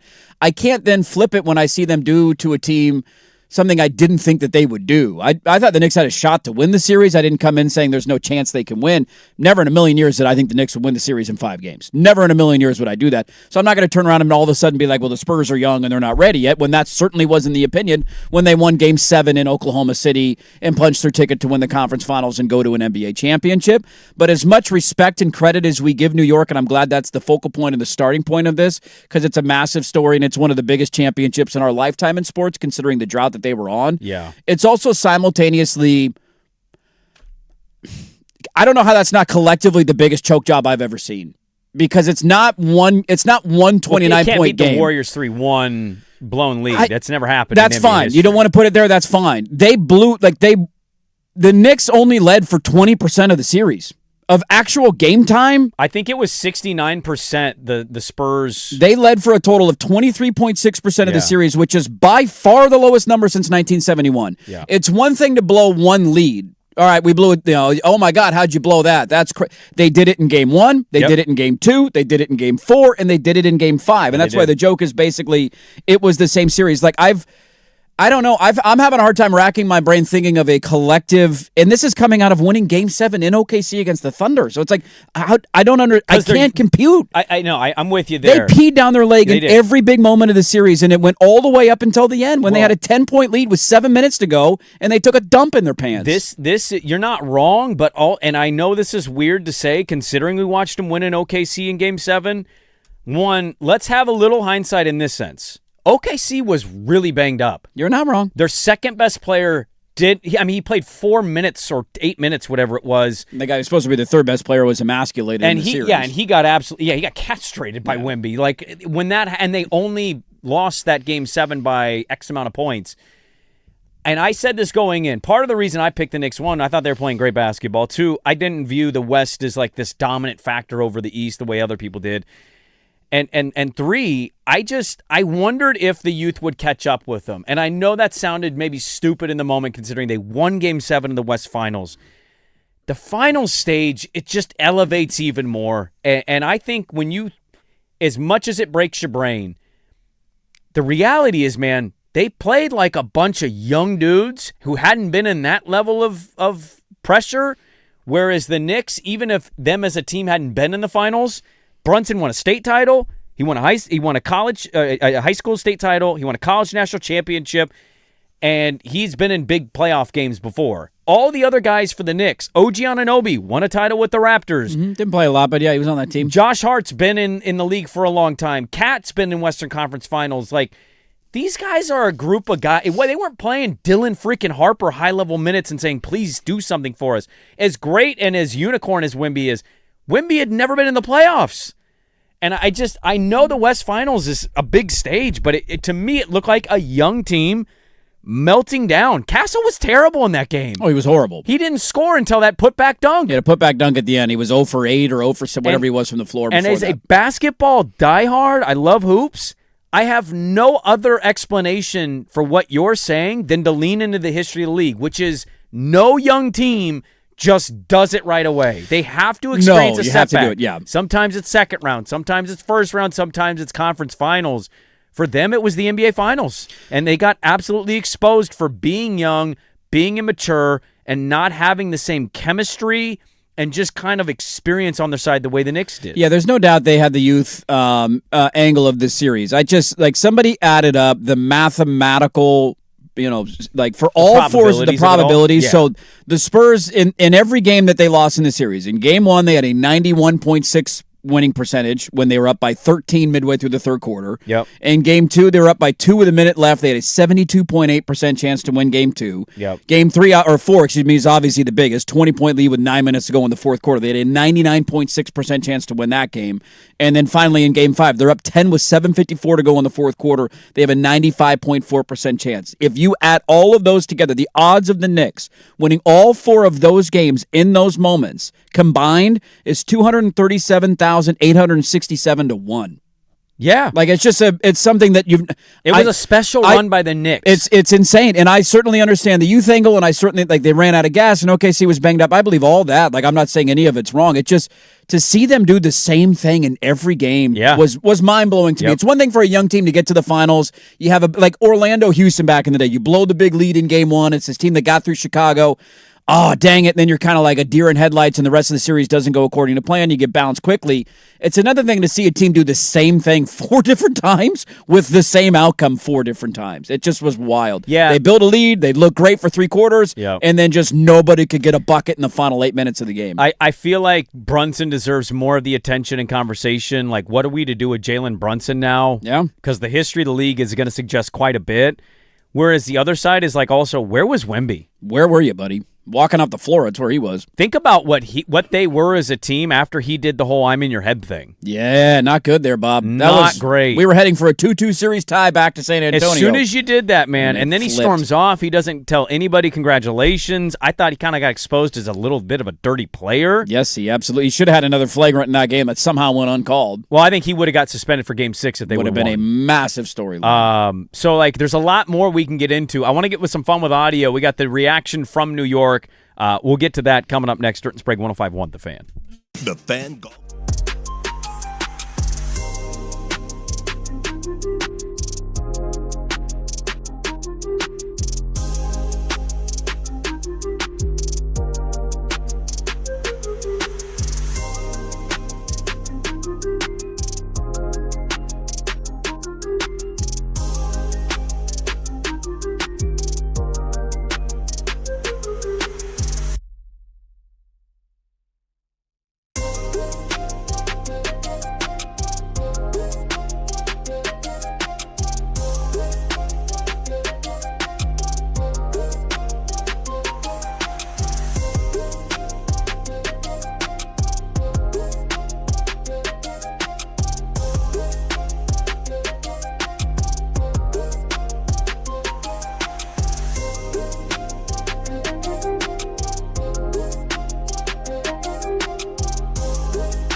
Closet Artist Gilmore fan. Welcome back in. A lot to get to today. Sports World provides. It's a great little weekend, man. World Cup fever. I'm going to wear my... I don't know if I had a fever, but I had maybe a cough and a tickle in the throat. Oh, you're feeling it. I'm I'm not like catching. I'm not on my couch, can't move, but it's you got a little bit like, is that a little tickle? Is there a little tickle in there? When do they play Australia again? When's that match? Friday. I believe it's this Friday. That's a long They play like once a week. Dude. Yeah, That's terrible. Got to let it build up. We're not going to be here Friday. No, we will not have a show. Yeah, maybe Thursday I'll wear a soccer jersey in here. That is the Seattle game. The Seattle game's on Friday. That's right. Australia, USA at Lumen Field. Or, excuse me, Seattle Sports Stadium. Seattle Sports Stadium. They lost the sponsor? No, you're not allowed to use it for the World Cup. It for FIFA, FIFA. So they're doing these like New Jersey. Like the playoff game in Eugene. Stadium. Right? Yeah. It's not at Oregon. It's the Eugene Regional. It's the Eugene game. What? You mean at Dotson? Let's get to some more fun with audio. There are elements of this series that we haven't talked enough about Wemby's disappearance, and then also Brunson, which I want to play some of the audio with that. Let's start with this one. So I play this out of like, how would we react? I don't know. I don't know if I'd go this route. Our good friend Andrew Claudio, who does producing and co-hosting on the Knicks Film School podcast. It's one of the more popular Knicks podcasts out. Him and his co-host, he is not the one that's louder here, but he is on the video feed. Filming himself as the horn They are blows. doing the live watch party thing. They're doing the podcast while watching the game with other Knicks fans who want to stream it. Got it. I want you to take a listen to his co-host's reaction to the Knicks winning their first championship in 53 years. Please, OG. Please. Please. Or you press up and immediately take a foul in the backcourt. Makes the second. He made it. Here comes Fox. Don't foul. Don't foul. Don't foul.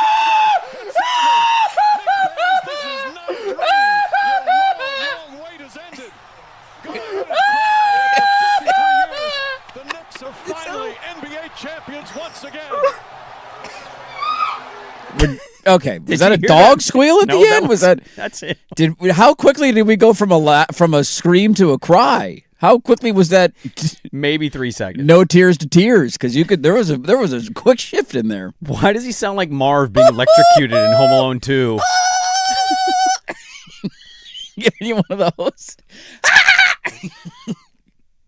I mean, if the Blazers won a championship, I'd be the same way. Would you? I would. I'd for sure cry. If You the Blazers would won really, a championship, like, I would bawl like a audibly baby. "Ah!" If Oregon wins a champ, I'm not going to film myself doing it because I'm not a moron. Well, you're going to be on all fours. Dude, I'm going to be barking like a dog. Who let the dogs out? I did. Now I'm crying on the floor. Okay. If Oregon or the Blazers ever win a championship, I found that. Yeah, I would definitely cry. I'm not going to make fun of that guy.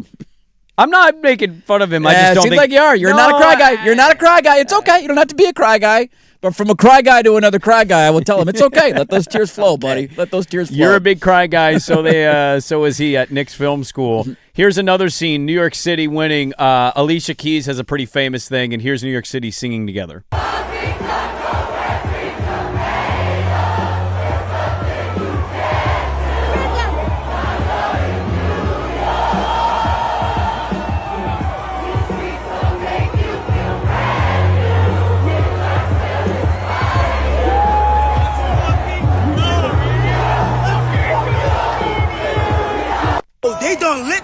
They done lit the whole bus on fire.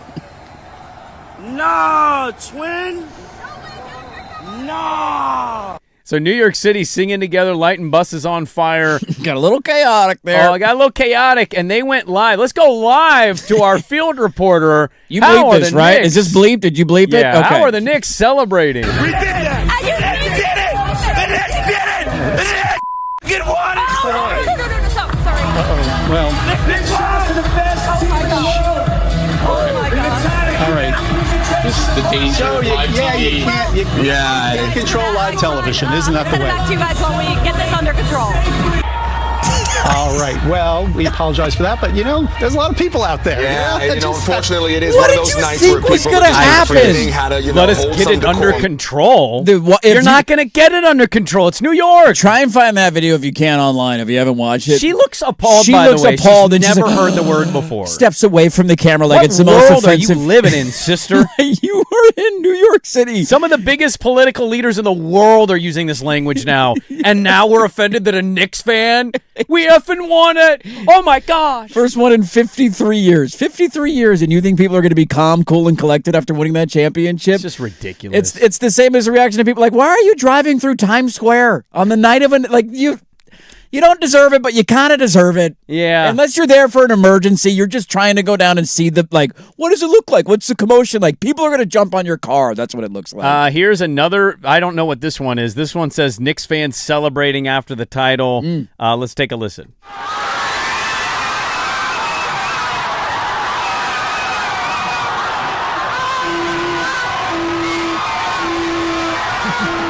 And it was just amazing. Everyone together. The vibes were up. The Knicks won in 5. Everything.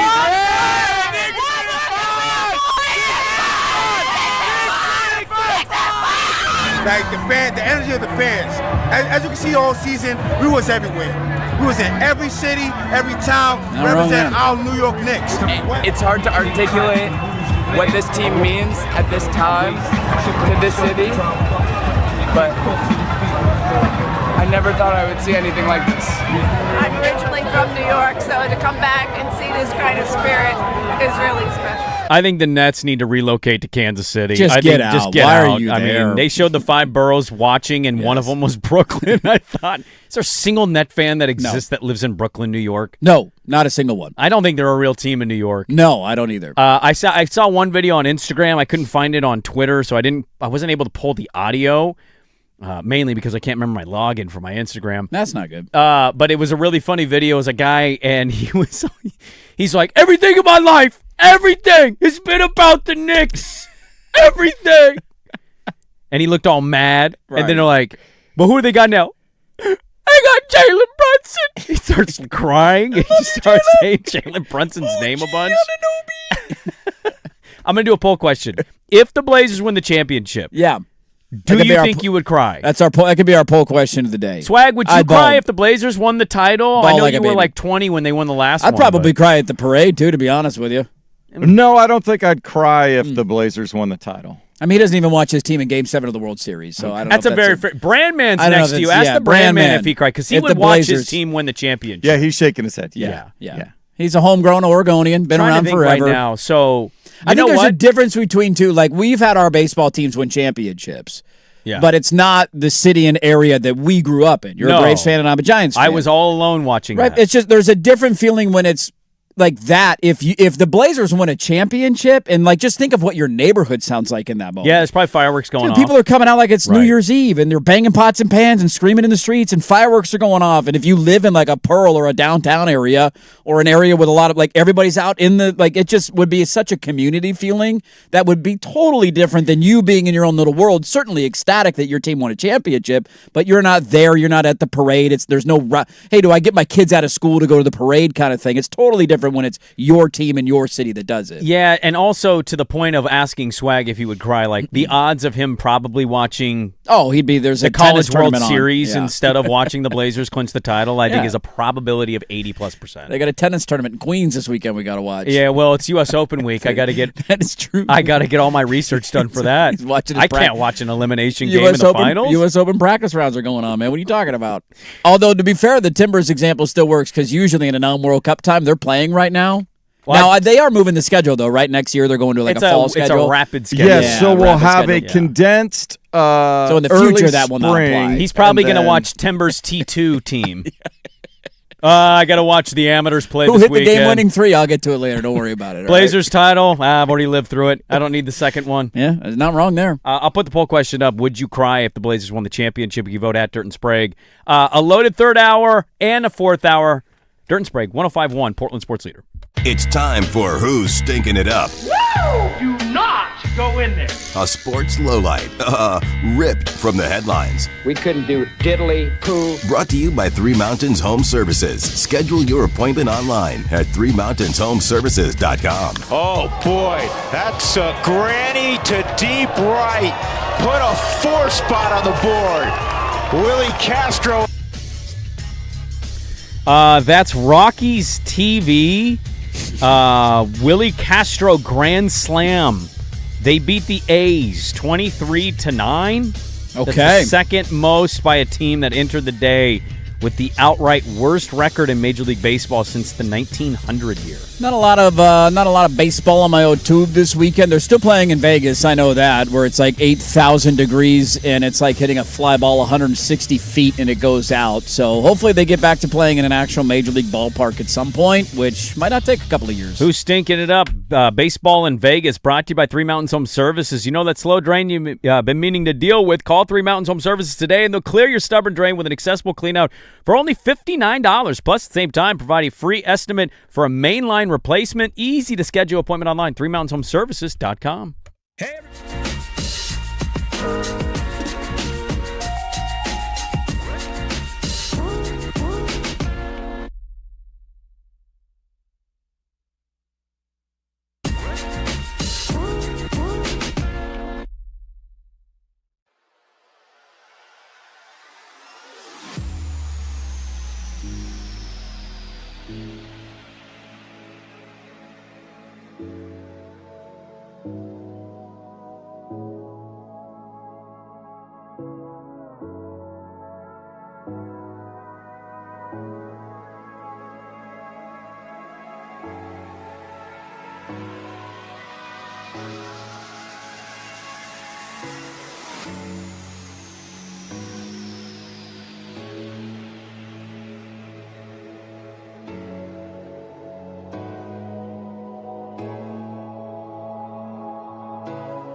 From the George McCoy at Warren Allen Sports Desk, a Sports Center update on the Fan Sports Network, 105.1 FM and 1080 AM. First on the Fan, a pair of championship droughts ending over the weekend. Saturday, it was the Knicks ending 53 years of misery, beating the Spurs 94-90 in San Antonio, clinching their first title since 1973 thanks to Jalen Brunson's 45-point performance in the finale, earning him Finals MVP honors. The Carolina Hurricanes get their second title in franchise history, 20 years after the first, shutting out the Golden Knights 3-zip. Captain Jordan Staal named the Conn Smythe winner as the most valuable player in the playoffs. Portland Fire on the road tonight after ending a 4-game losing streak over the weekend. They'll take on the league-leading Minnesota Lynx. 5 o'clock tip, pregame at 4:45 on 910 ESPN. Portland, the Lynx, 14.5-point favorites. Jason Swigart from the George McCoy at Warren Allen Sports Desk. Don't call your mom. Call George McCoy at warrenallen.com. This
Hey, welcome back in. Hour number 3, Dirt and Sprague, your Portland sports leader, 105.1 FM, The Fan, 1080 AM, the Odyssey app, live on YouTube. Good morning, everybody. Happy Monday to you. Hopefully you had a great weekend. Your air conditioning is working because it's going to be a hot one again today.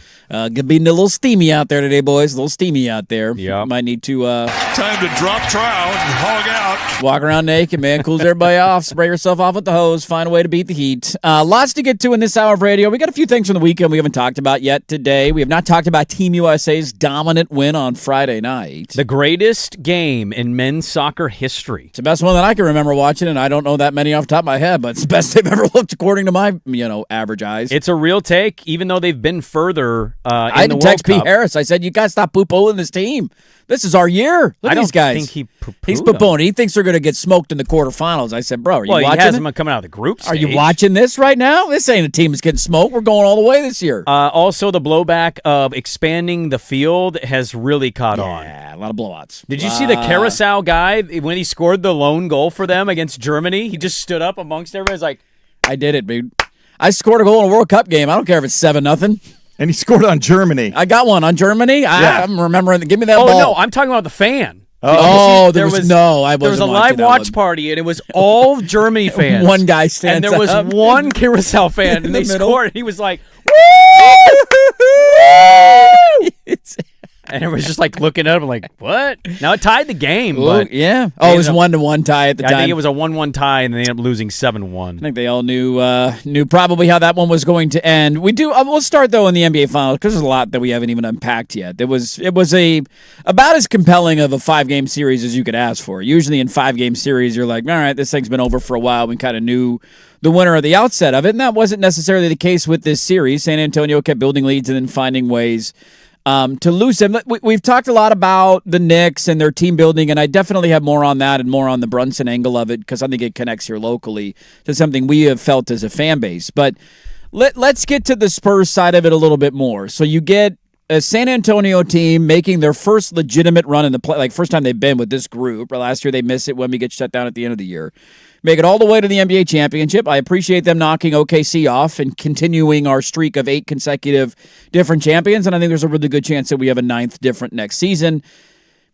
A couple of things out of this. So the Wemby angle of it is interesting to me because he is viewed as the future of the league, the guy who is the budding face of the league, a dominant unicorn type of player that we've never seen before. Mm-hmm. And then it felt like as this postseason came on, two different narratives started to build. One, his lack of execution and good play at the end of the games when his team needed it the most, when they have these leads and he's throwing a pass off of a teammate's back, he's dribbling off his foot. He had a game-winning shot in game 2 that he wasn't able to hit, and that's kind of the way you're judged as a star player, like these big moments and how do you perform and all that.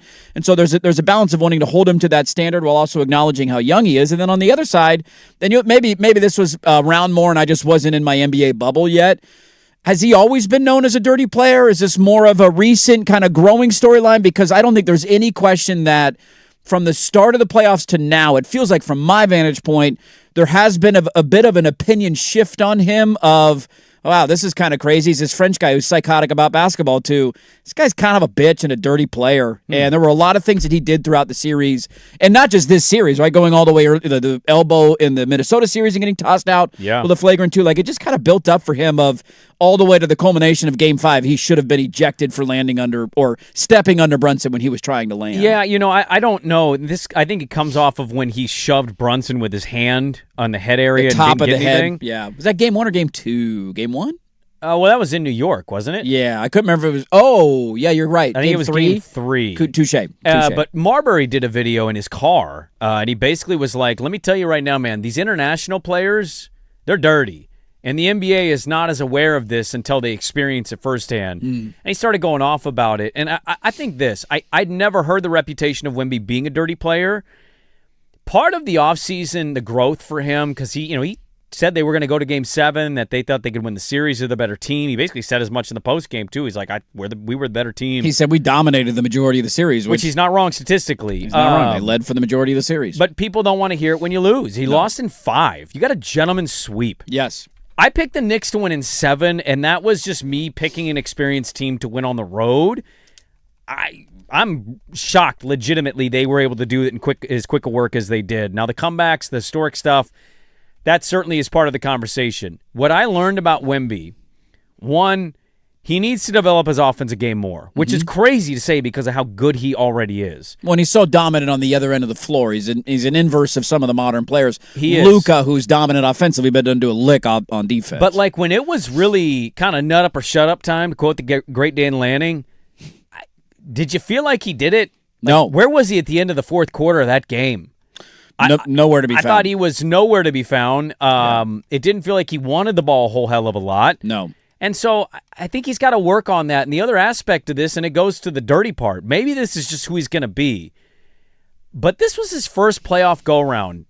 And to me, it looked like he had a hard time processing his emotions and regulating himself.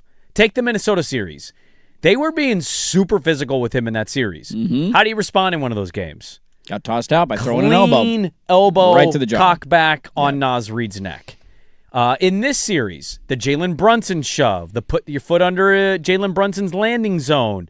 I just think there were multiple issues and times during the series and during the playoffs where it didn't look like he was processing things emotionally correct. And so as somebody that was like, I'm a Buddhist monk this offseason, I'm a Shaolin ninja. For a guy that went through an offseason of like super international, learn how to process stuff, it looked like it kind of got the best of him at times. I wonder if he works on that. But overall, yeah, I think he established himself as a slightly dirty player. I think people will not refute how great he can be. We all know that. Everybody can see it. But he needs to figure out, like, when you're looking at the end of a game, Steph Castle doesn't have it. Nope. Fox didn't have it. Nope. Harper had it but didn't get it enough. Who else after those guys? You would think Wemby would be the guy of all of them. Right. And I just felt like there were a lot of moments where he wasn't trying to be that. And that's what the great players have to be. And that's part of the learning curve, too. Like, SGA went through it, and then he won the championship. Yeah, they lost in the second round. LeBron, Kurt, like, you name it. Every guy has had to go through it and learn. And they got a lot further this year than people thought they would. But they learned, and they learned, unfortunately, in the biggest stage. Well, and the other part of it, too, like, to be fair to Wemby, I guess, in this regard, when we go back to, like, round 1, now we're obviously in a different league than these two teams, but some of the stuff that stood out to me in that Blazer-San Antonio series was when they needed a closer offensively late in games, who was it? It was De'Aaron Fox, a guy who's one of the few guys coming into the postseason with experience, albeit not very much. He was the clutch player of the year in the NBA. Right, like that's his kind of thing. Like he's the ball handler. He's the guy that can go create a shot. He can knock down a three. He can set, a lob up to win. Like he's going to be the guy, the straw that stirs the drink, to use a cliche, late in games for them. Yep. And then you get to the NBA Finals, and he was horrendous at the end, and they stood by his side. Maybe that's the right call. Maybe it's not. I understand the argument of not wanting to sit him down or change your minutes, because you also have to think about the relationship there and what it does to the future and all of this. But it is a component of it that I find fascinating, because one of the things we said about San Antonio coming in, and you've been banging this drum for a while, and who knows if it ends up being right or not, but I certainly think history has proven so far that you're right, that we have this thought of a super team up and coming of like, oh, God, here we go. They're going to dominate forever. In San Antonio, that was some of the thought coming into the finals. Of like, the Knicks are from the East. The East sucks. They're going to steamroll them. They just beat OKC. Certainly was not the case. And now you look into the future, like Wemby is going to get better. He's going to find a way to be more efficient on offense. He's going to find a go-to shot or move that he could have in the low post. Like, he's psychotic. He wants to go train with monks. He's going to figure it out. Where he needed more help, and this is where I always want to be fair to star players, because I do find it ridiculous when we just throw it all on him of like, why didn't you do it all by yourself? De'Aaron Fox is supposed to be their vet, their offensive closer late in games.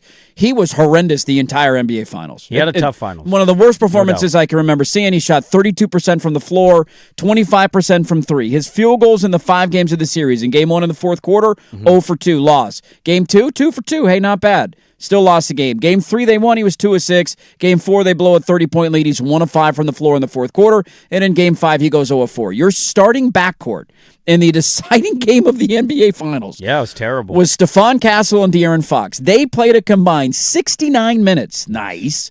And they scored, ready for it? 13 points in 69 minutes. They were 4 of 25 from the floor and 1 of 11 from 3. And so this is where there's a balance of Wemby needed to be better. He wasn't great in every late second moment. He dribbled the ball off his foot and turned it over in a pivotal end of game 2. While also acknowledging, like, dude, everybody else around him let him down. And where I think this is interesting, and to your point about where we go with some of the futures, it's one bad series for Fox. I have no idea what their future plans are. I thought it was interesting in the aftermath of the game. I can't remember who said it, but one of the Spurs players said, Dylan Harper got a little frustrated at times this year with his role and his opportunities and, his minutes and all that. He was the best player on the floor, I thought, on Saturday night for them. I think it was a clear argument. He was their second best player in this series from a start to finish standpoint, what he can do on both sides. He had 25 points. He carried them offensively for the majority of the game.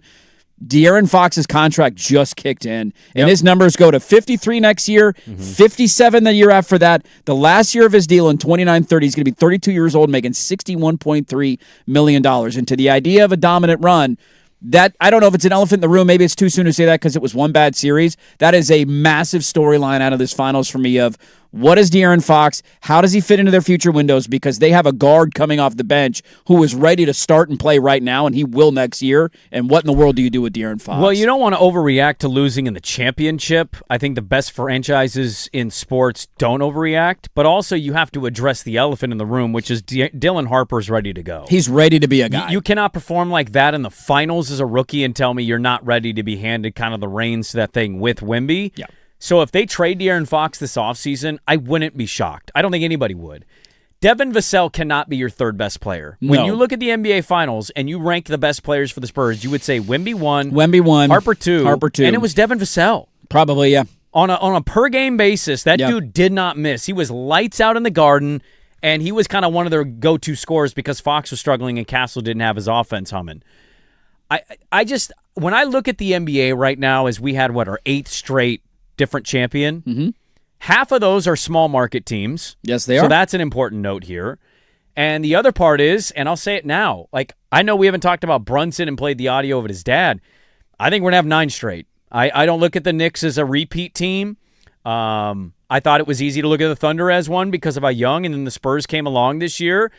I'll say it again, man, because the Spurs, as dominant as they look, Swag was like, I'm betting a futures ticket on the Spurs. I'm like, they're going to be the favorite. Year, yeah. Like, bold take. I think, them and OKC are essentially the plus 230, plus 240. Yeah. It's, the odds are already out. I don't blame anybody for doing it. I also, we've seen really good up-and-coming teams disintegrate quickly. Yes. The Grizzlies were this. Yeah. And then, boom, they're done. The Suns, for people, was kind of a version of this with Booker and the way they got to the final. Boom, done. The Rockets, we got Kevin Durant. Boom, done. Like, some of these teams make that leap. The Spurs very well could. You're like, how is Wemby going to get better? How many games is he going to play? Yeah. Is he going to stay healthy? Because if you don't have Wemby out there, as good as Harper is, I don't know what the Spurs are. So I think there's a lot still kind of in limbo that's not, I'm ready to say, a done deal. They're going to win the West next year and get to the finals again. Right. So I think it was a great finals. It's kind of inexplicable how they blew as many games as they did, as many leads as they did.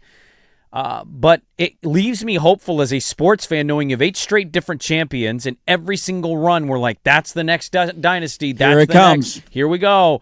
And then it's over before it even really started. So we'll see what happens with San Antonio. They're going to have to make some interesting decisions going forward. It's an all-time great title team. And I think as much as San Antonio is a topic for people today, the biggest story is that this is one of the greatest team runs in the sports history. And it's one of the best sports championship runs we've seen from any team in any sport. It's remarkable. A 16-3 run with a 15-plus differential in points. Right. With a 6'2 guard being the focal point MVP. And what did they do to make you hate them? Let me ask you that. Aside from some fans beating other fans up in the city, throwing an egg at what Wemby. did the actual team do to make you hate them? I would argue nothing. They play their asses off every single night. Super likable group. They're not a load managing team. Like, if they're out, they're legitimately injured. The atmosphere at home is electric. And on the road, dude. They took over San Antonio on Saturday that was a night. home game. That was a closeout home game for the Knicks, dude. Yeah. Like, that's a likable, fun team that found chemistry and togetherness at exactly the right time, and they steamrolled everybody. You can have the opinion of the East-West stuff all you want. If the 98 Bulls did that, which I think they did, do we look back and go, the East sucked in 98, so we did it? No, we only did that to LeBron. LeBron's the only guy that ever got exactly. that. That's the only player in league history who said he sucks. It's easy. But people were saying that about the Knicks getting to the finals. The finals is the West Finals. No, it's not, man. This Knicks team was legitimate. You need to respect the run. It's all-time legacy stuff. Well, and it's also, too, a lot of this stuff, and I want to get to an angle of this in a moment, because I do want to give Brunson a little more time, including the audio from his dad, which I chuckled at on the postgame. I view a lot of this through the prism of my Blazer fandom, right? Like, that's the way I view the NBA. There's always we joke about connecting things back to Portland and all that. And there was, like, I had mentioned some of the post-game stuff being a little lackluster and not super over the top, which is fine. I just, didn't find it the most compelling. But there was a good point from a listener on the Josh Hart. He did the Rams F them picks when they were interviewing him. He did. And it was they did that a lot in the post-game on the podium stage. Dude, you think to the way that was the other part of it for me that's fascinating about the Knicks is that it's not, I don't know, sometimes when you think of an organization like that, you would imagine the majority of the team was built through either the draft or free agency because people want to go play at the Garden. And it's just not the case. Brunson did. He went. But then you traded RJ quickly and some draft capital for OG Anunoby. You traded a first-round pick to us for Josh Hart. And Cam Reddish. And could forget Shanghai Shark legend.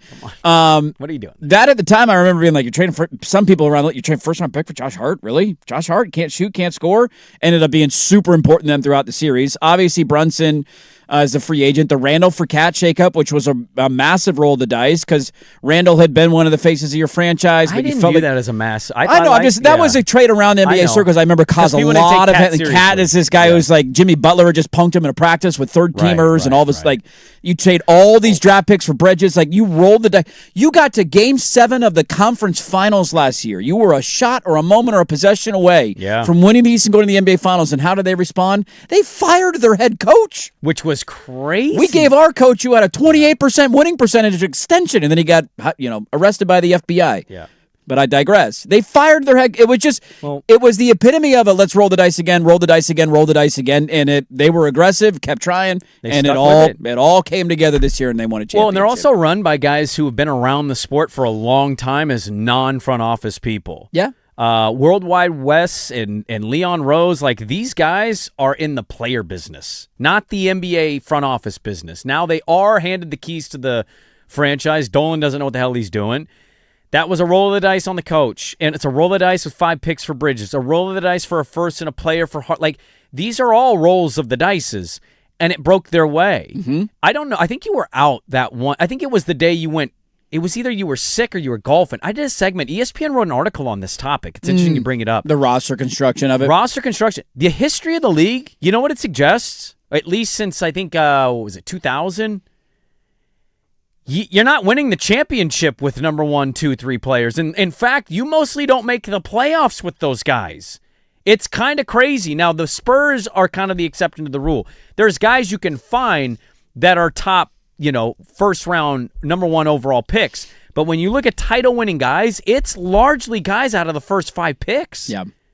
Like, it's a really hard thing to say, oh, well, we tanked and we got the number 1 pick in the draft. Cool, man. Are you going to win the chip? Right. Did you get LeBron or Victor Wembanyama? They looked at the history of the league, Dirt, and they weren't even finding guys barely making the playoffs with the 2nd, 3rd, 4th picks. It's guys at 8, 10, 12. Brunson's a second-round guy. Boy, you want to talk about all-time great stories. Brunson's in this elite category of undersized, doubted, second-round pick, even though he was Jokic, a champion. Right? Jokic winning the NBA Finals MVP. Brunson now. Did Ginobili win one with the Spurs? I don't know if he did, but he was a focal point to a title team that's a second-round pick. Draymond Green, a focal point as a second-round pick. Like, rarefied air to not only win a championship, but to do it as the lead guy and you're a second-round pick? I mean, dude, this was a lot of this takeaways are going to be Wemby, dirtiness, Spurs, futures. Cool. The story is Brunson having one of the league's history's greatest all-time runs, any player there. Stop. I want to continue on that. It's a great place to end this segment. One more on the NBA Finals, and that is on the Brunson angle. Like, what emotions did you feel as a Blazer fan seeing an undersized guard who people doubted his entire career and said couldn't do it, finally do it because they surrounded him with the right style of roster? Also, some funny shots from his dad in the postgame that I chuckled at that were a little interesting. And a question posed by Barkley that I'm wondering, is he actually right on this? A little bit more on the NBA Finals and the Brunson angle of it next. 105.1 FM The Fan.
on the Fan Sports Network, 105.1 FM and 1080 AM.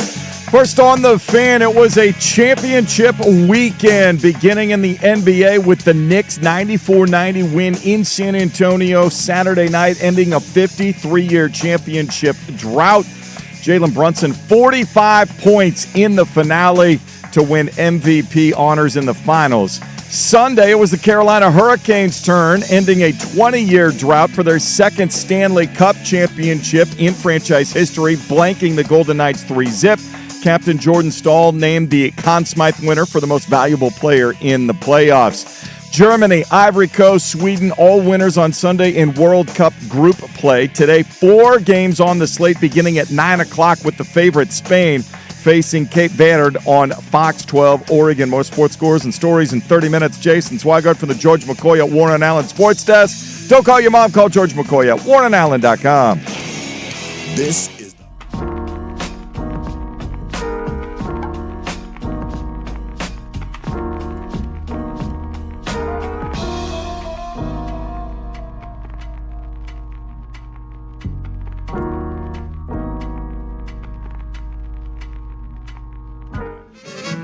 Well, the more you watch the World Cup, the more you realize, hey, that's a country?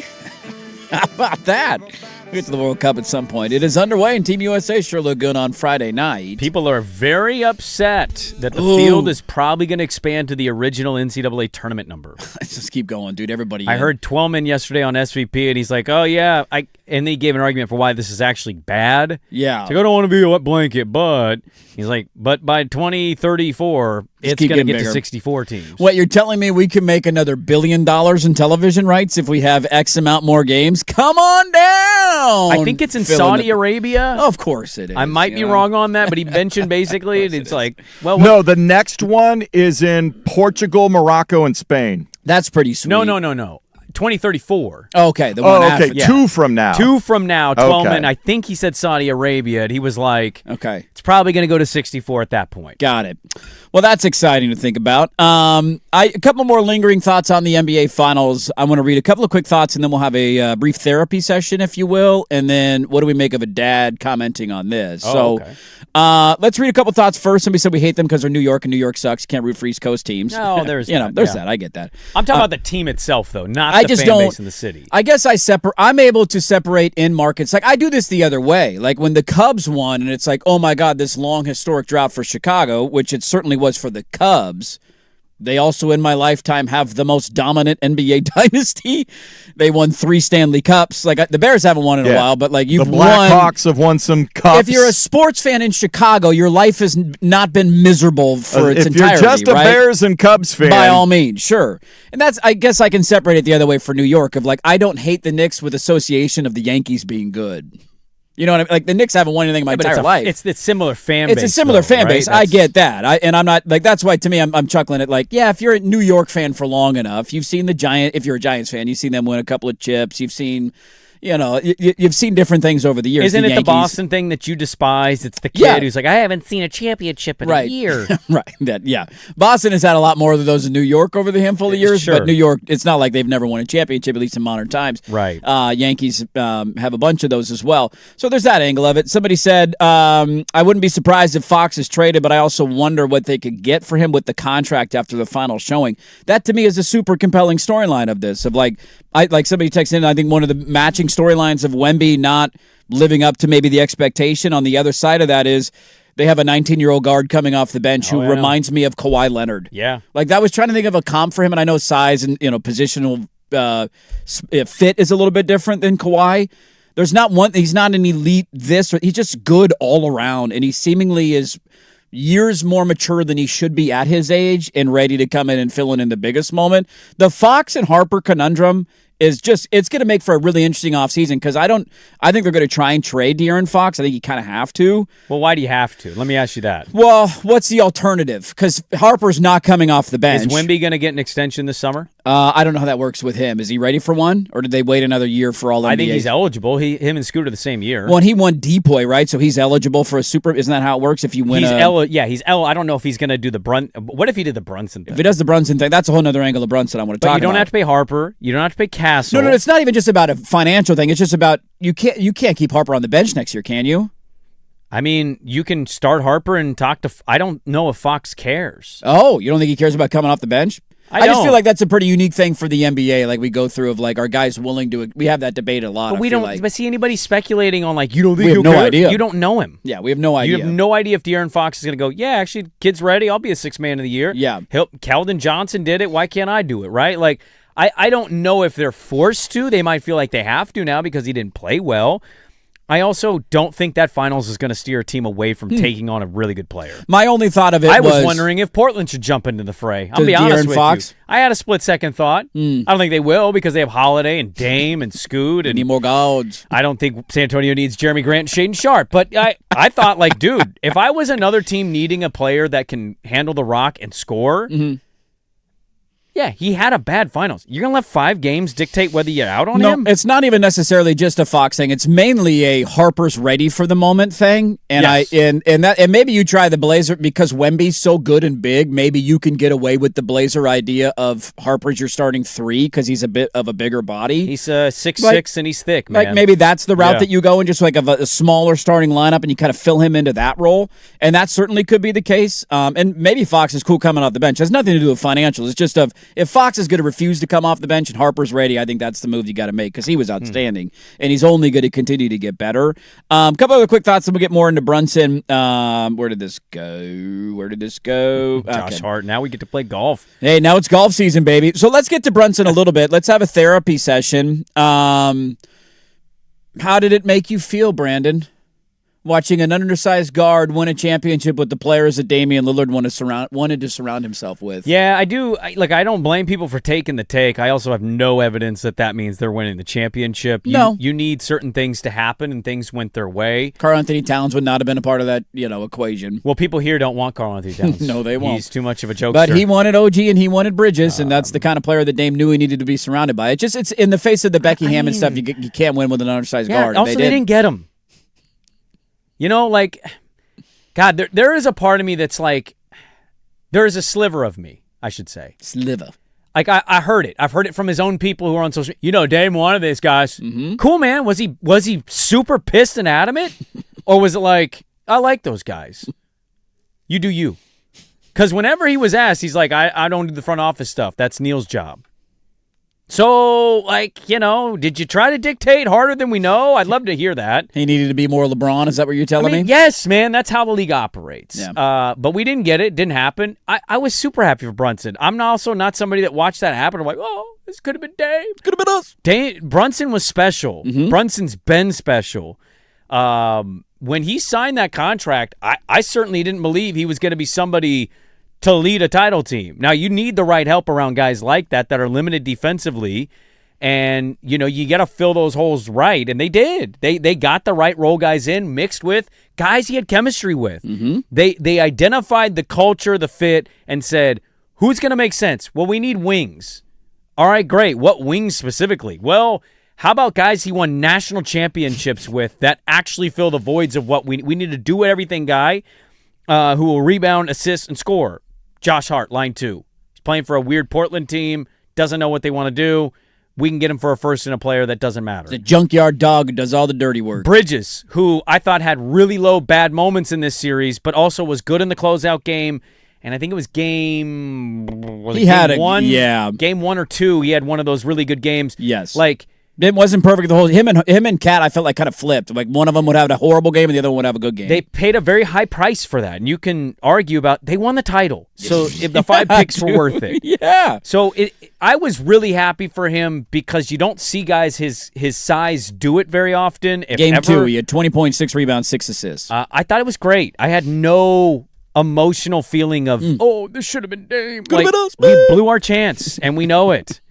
That didn't change anything. So I didn't watch it from that lens. I just watched it from a hoops fan standpoint of like how cool and special it is to watch a player that size and caliber have that kind of fight, that heart, like that. Every cliche in sports you can name, he has it, man. Yeah. And that dude, you can tell he put in the work in the gym.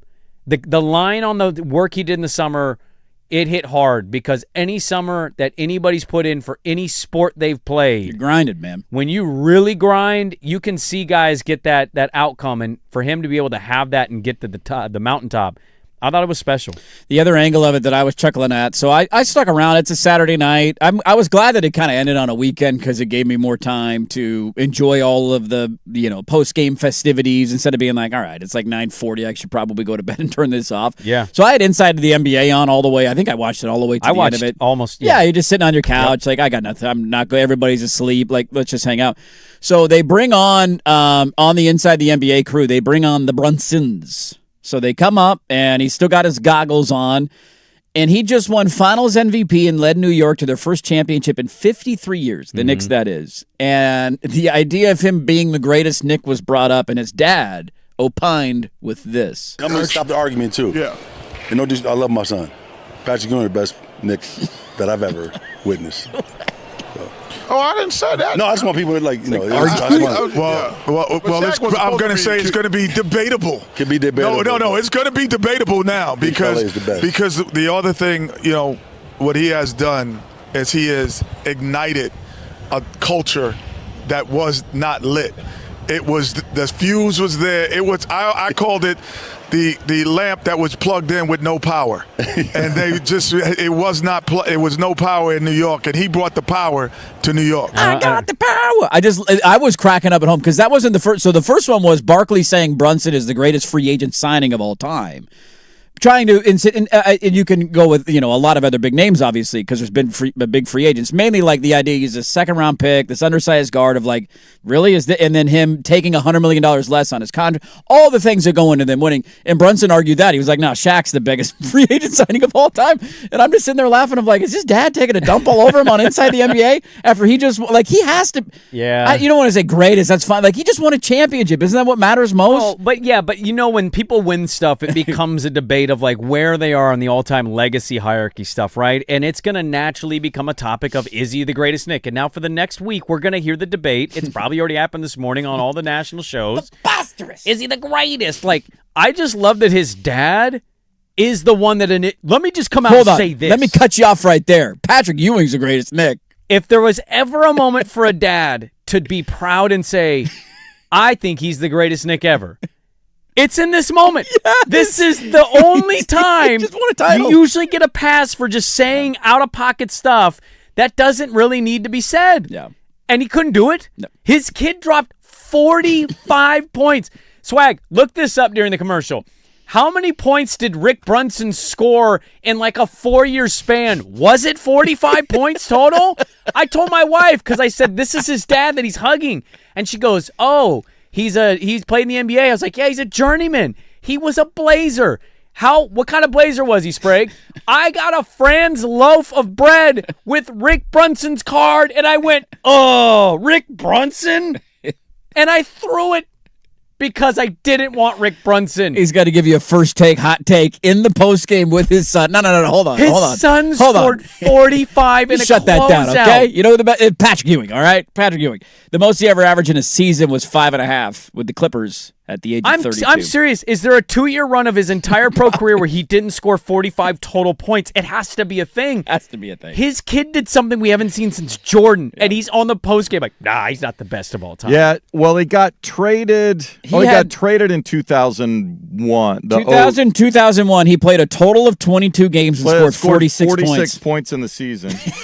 An entire season, he scored one more point than his kid just did in a closeout finals game on the road for the New York Knicks. And this guy can't just lean into it in the moment and give his kid that Somebody made a hilarious joke on the video. It's crazy. It basically said, I can't believe I'm saying this. We needed LeVar Ball here. Yeah, My kid's the GOAT. He's better than Jordan. He's better than Pippen. He's better than Kobe. Career playoff games, scored 9 career playoff points.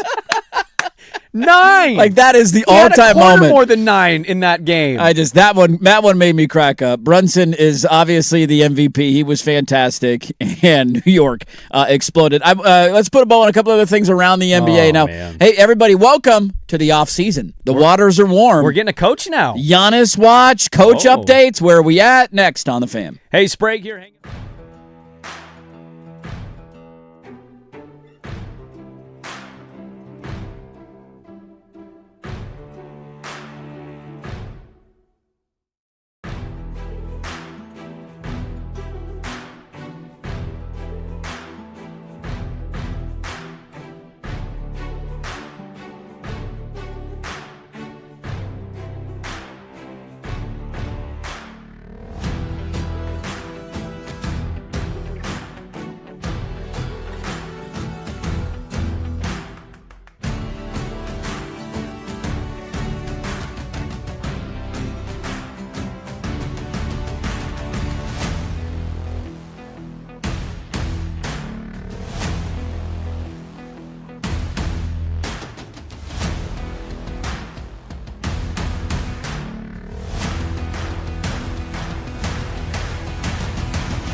Well, should we get to the footy football coming up top of the hour?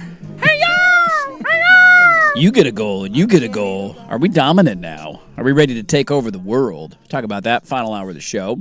Got some football stuff to get to as well, including stop me if you've heard this before, potentially another lawsuit in college athletics. Please, God, no. Please, anything. It won't go away. Make it stop.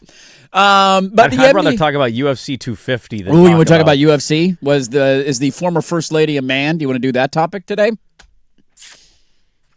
Because that was yelled. That was a tough look. Yeah. That's how you celebrate America right there, baby. 250. We're a very interesting country right now. Happy birthday, USA. Not quite yet, though. You put a bald eagle on a stage, and there is no issues in America. That's all we need in this country. It's all you need, man. It's all you need. Well, with the Knicks officially winning the championship on Saturday night. Yeah. I will remember you. NBA season. It has come and gone. It's Another all year. over. The book's been closed. Mm-hmm. Final chapter has been written, and you know what that means? It's off-season time, baby. That was the other part of my reaction. As compelling as that series was, and I was super excited for the finals, and the games were all different little storylines in their own right, and the big comeback, and all of the scenes. Yeah. Then you connect it back locally of like, all right, I'm glad it's the off-season. Now we can start doing stuff that matters to us in Portland and making moves, and what's it going to look like. Some of the latest reporting is that it is expected at any moment today the Chicago Bulls will name their head coach. Oh, they're going to take our guy. Well, which guy are they going to take? Splitter's our guy. Well, he is, but we're also in on Micah. Is Micah Nori our guy? I mean, we've never had Micah Nori. Sure, that's so true. He wouldn't be our guy. He's a finalist for our job. The Bulls hiring today could impact our decision this week because old Tommy Dundon couldn't hire somebody last week. No, he cannot do two things at once, so he was waiting, obviously. Now the Stanley Cup Final is over, so maybe we get a coaching announcement at some point today. And I think we're all just – where are we at on the Giannis storyline fatigue? Are we there yet? Are we still engaged with it? You've been there for a while. It's been all year. Yeah, it's been almost 2 years straight of the Giannis fatigue storyline stuff. They made a crappy roster. We're a week away from the NBA drafts tomorrow, so 8 days away from the NBA draft. There is continued held speculation that he will be moved before the NBA draft because if you're Milwaukee, you're going to want some capital involved in that. Miami has the 13th overall pick, I believe, in the first round next Tuesday. So if they are the landing destination, that would be a part of it. It was also reported yesterday that it does seem like there is a little bit of smoke. Now, how much? I don't know. Is it Pope smoke? Is it a little, you just lit a match? Can't tell you. That Boston is genuinely interested in Giannis. I think Stein reported that yesterday. Bill Simmons also said he thinks the Celtics are going to be the ones to get him. He thinks they're the front runner, which then incorporates Jaylen Brown. And where's he? Is he going to Atlanta? Is he going to here? Is he going to Portland? Where's Jaylen Brown going to end up? But there's a lot of balls in the air, if you will. And we are now officially in the NBA offseason. Welcome, everybody. I'll just say this, man. I don't know where Giannis will end up. If it's Boston and Milwaukee's involved with that and it's Jaylen Brown, I can't think of a bigger piece that you could pick up in an offseason. You want to talk about building buzz? Imagine if we jump into that fray. Yes. And Milwaukee's like, yeah, you know what? Actually, we'll take a couple contracts for them to make the money work, but we'd rather have our picks back and build that way. Yeah, give us your young players and some picks. I also wouldn't fault them at all for not wanting to do that and saying, Jaylen Brown's actually a really good basketball player, and if the New York Knicks taught us anything, you need really good basketball players. So let's start with that. We got Miles Turner will be back next year. He's not awful. We got Jaylen Brown. Got some young pieces we like. Let's use some of whatever we got from Boston or another team. I don't know, but I'd love us to jump in the fray and get it. But I wouldn't fault Milwaukee at all for wanting to keep Jaylen Brown. Yeah. And saying we're actually not going to suck really badly. We're going to try to win in the next 2 years. Like, that would be a good, I think, basketball decision by them. But well, he was just the best player on the 2 seed in the Eastern Conference all year. I mean, he led. I mean, Boston got. I mean, Holiday was gone. The Ant thing didn't really work. They then rerouted him. Like, what's the whole idea of like, well, they're gonna be bad. Why would you want him? I'm like, to be good, to be competitive. Here's the hot take: there's been 8 straight different champions. I don't think Milwaukee's gonna be a title contender in 2 years. No, but in 3 or 4. Yes, you could just as quickly turn that around, and you know what you'd have? A really good playoff piece on your team in Jaylen Brown. Right, a good trustworthy piece. So this idea that like you're going to bottom out, it doesn't reward you the same it used to, so that's changed things. And I just don't know if you could entice Milwaukee with pick stuff and Shaedon Sharpe. I don't know if that hits the same as just having a Jaylen Brown on your roster, if that's indeed the deal. If that's what happens. I'll be curious to see how active we're going to be and what coach we're going to hire, because it feels like we're going to make our coaching hire this week. Yeah, we're going to get something. I mean, I think you want that in place for the draft, and I think it seems like the rest of the NBA is on pause a little bit until you get the Giannis news. Like if Giannis gets dealt, I think then it opens up the windfall. Dude, you better not be. Shams Charania, the Chicago Bulls have hired Tiago Splitter. Oh, they took our guy. They took our guy. No, not Tiago. We were too cheap. No, damn it. What are we gonna do? Do we have contract details? What are we gonna do? He's making at least more than $1.5 million. This is devastating. How will we ever rebuild? They're gonna crumble. Yeah, it's over. Well, might as well just wrap up the show on the segment. Well, that's it. That's the offseason right there, guys. It's over now. Wait for all the hot takes. How Tom Dundon ruined this franchise. It's going to be dead air for an hour for us. I'm not talking in the final. I'm boycotting the final hour of the show since Tiago Splitter's gone. I'm not returning. How will they recover? How? Because the Bulls have How about been a that model timing? of How about that? consistency. How about the synergy in the world? Us talking about it brought it up. The breaking news sounder. Tiago Splitter is officially gone, ladies I and can't gentlemen. believe it, dude. Tiago, we loved you. We barely got to know you. Yeah, my take is not going to change. It's been the same the entire way. Tiago back. Okay, cool. Tiago gone. Okay, cool. I'll put a poll question up. Is the offseason officially ruined now that Tiago Splitter will not be back? I mean, I think he certainly had moments, and I give him a lot of credit for keeping the group I think that's a super big responsibility, especially for an NBA coach, of like managing egos, getting guys and to pull in somebody the right that's direction. never been a head coach in the NBA before. Challenging spot, right? Thrown into it, and they didn't have a chance to really prepare for it either. The only reason he was the interim head coach was because, or acting, whatever terminology we're using, was because one of the lead assistants was Chauncey's guy, and he didn't want the job. They wanted to give it to one of the other assistants, and he was like, nah, I don't, this is unfair to Chauncey to do this. So Tiago takes it, and then, it just, my thought has not changed on coaching. I don't think he was out of this world. They beat a lot of teams without a pulse in the back half of the year, and I think their final win-loss record was a little misleading because of that, while also being, fair to him of holding it together and finding a way through all of the injuries and using G League guys of like having an above 500 season. So I thought he did a good job. It wasn't the greatest coaching job that I've ever seen in my entire lifetime, and we're screwed if we don't re-sign him. Yeah. And now we turn to waiting on who we're going to hire as our next head coach. It will not be Tiago Splitter. Could be Mike Inori. Could be Tyler Lashbrook. I think was two of the other names as the finalists. I'll say this, man. Put a poll question up, mainly in just, is the offseason officially ruined now that the Bulls have taken Tiago Splitter away from us? You can vote at Dirt and Sprague. Poll question of the day. The one thing I don't want to get into that I feel like might, and we'll wait and see on this, is this going to be another 24-hour news cycle of crapping on Tom Dundon and how cheap? Yes. Okay. It absolutely will be. But if we would have hired him, we would not have wouldn't been have cheap. changed everything. No. It would have just been like, yeah, they paid a little bit. Tiago wanted to come back more than anything. He's lucky. Yeah. But if we don't hire him, we're cheap. We're cheap. The guy who just won a championship in his other sport will get crucified in our market for 24 hours for this. So that's what this is going to create? That's exactly what it's going to create. God, this storyline. Tiago Splitter heading to Chicago. I got a lingering Jaylen Brown question I want to answer. We didn't get to there as we got distracted by our Shams breaking news. Hopefully we get a Giannis trade today too. Double dip my chip, Shams. Let's do it. We'll start though with the Jaylen Brown question. We'll get into the football. A couple of football notes. It's a loaded final hour on a Monday. Don't go anywhere. Dirt and Sprague 105.1 FM The Fan. Big hits, big bets, big plays. Today I'm laying the big wood. This is the Layin' Wood Report, brought to you by Mr. Plywood, serving Portland for over 50 years. Hits again. It's all a bit tight in there, and it's a goal that they're looking for. And it's Nathaniel Brown. What a fantastic finish. Yeah, there's Ian Drake or Ian Dorke, Fox Sports. Germany beats Curacao 7-1. Poor Curacao. I want to say Curacao every time I see it, but they lose 7-1. I want to give one of these.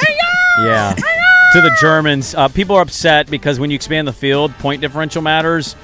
+6 point differential. Does this become a thing of like in the NBA, if you're like taking a shot at the end of the game, everybody gets upset with you? Do people get upset with Germany for running the score up? Like 5-0? Can we just, maybe just kick it down the other side? I don't know, man, but the Germans are laying wood. Brought to you by Mr. Plywood, serving Portland for over 60 years. Delivery, custom cutting, and special orders. Visit them at Southeast Stark Street. Great customer service over there and online, mrplywoodinc.com. Hey, guys.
On the Fan Sports Network, 105.1 FM and 1080 AM.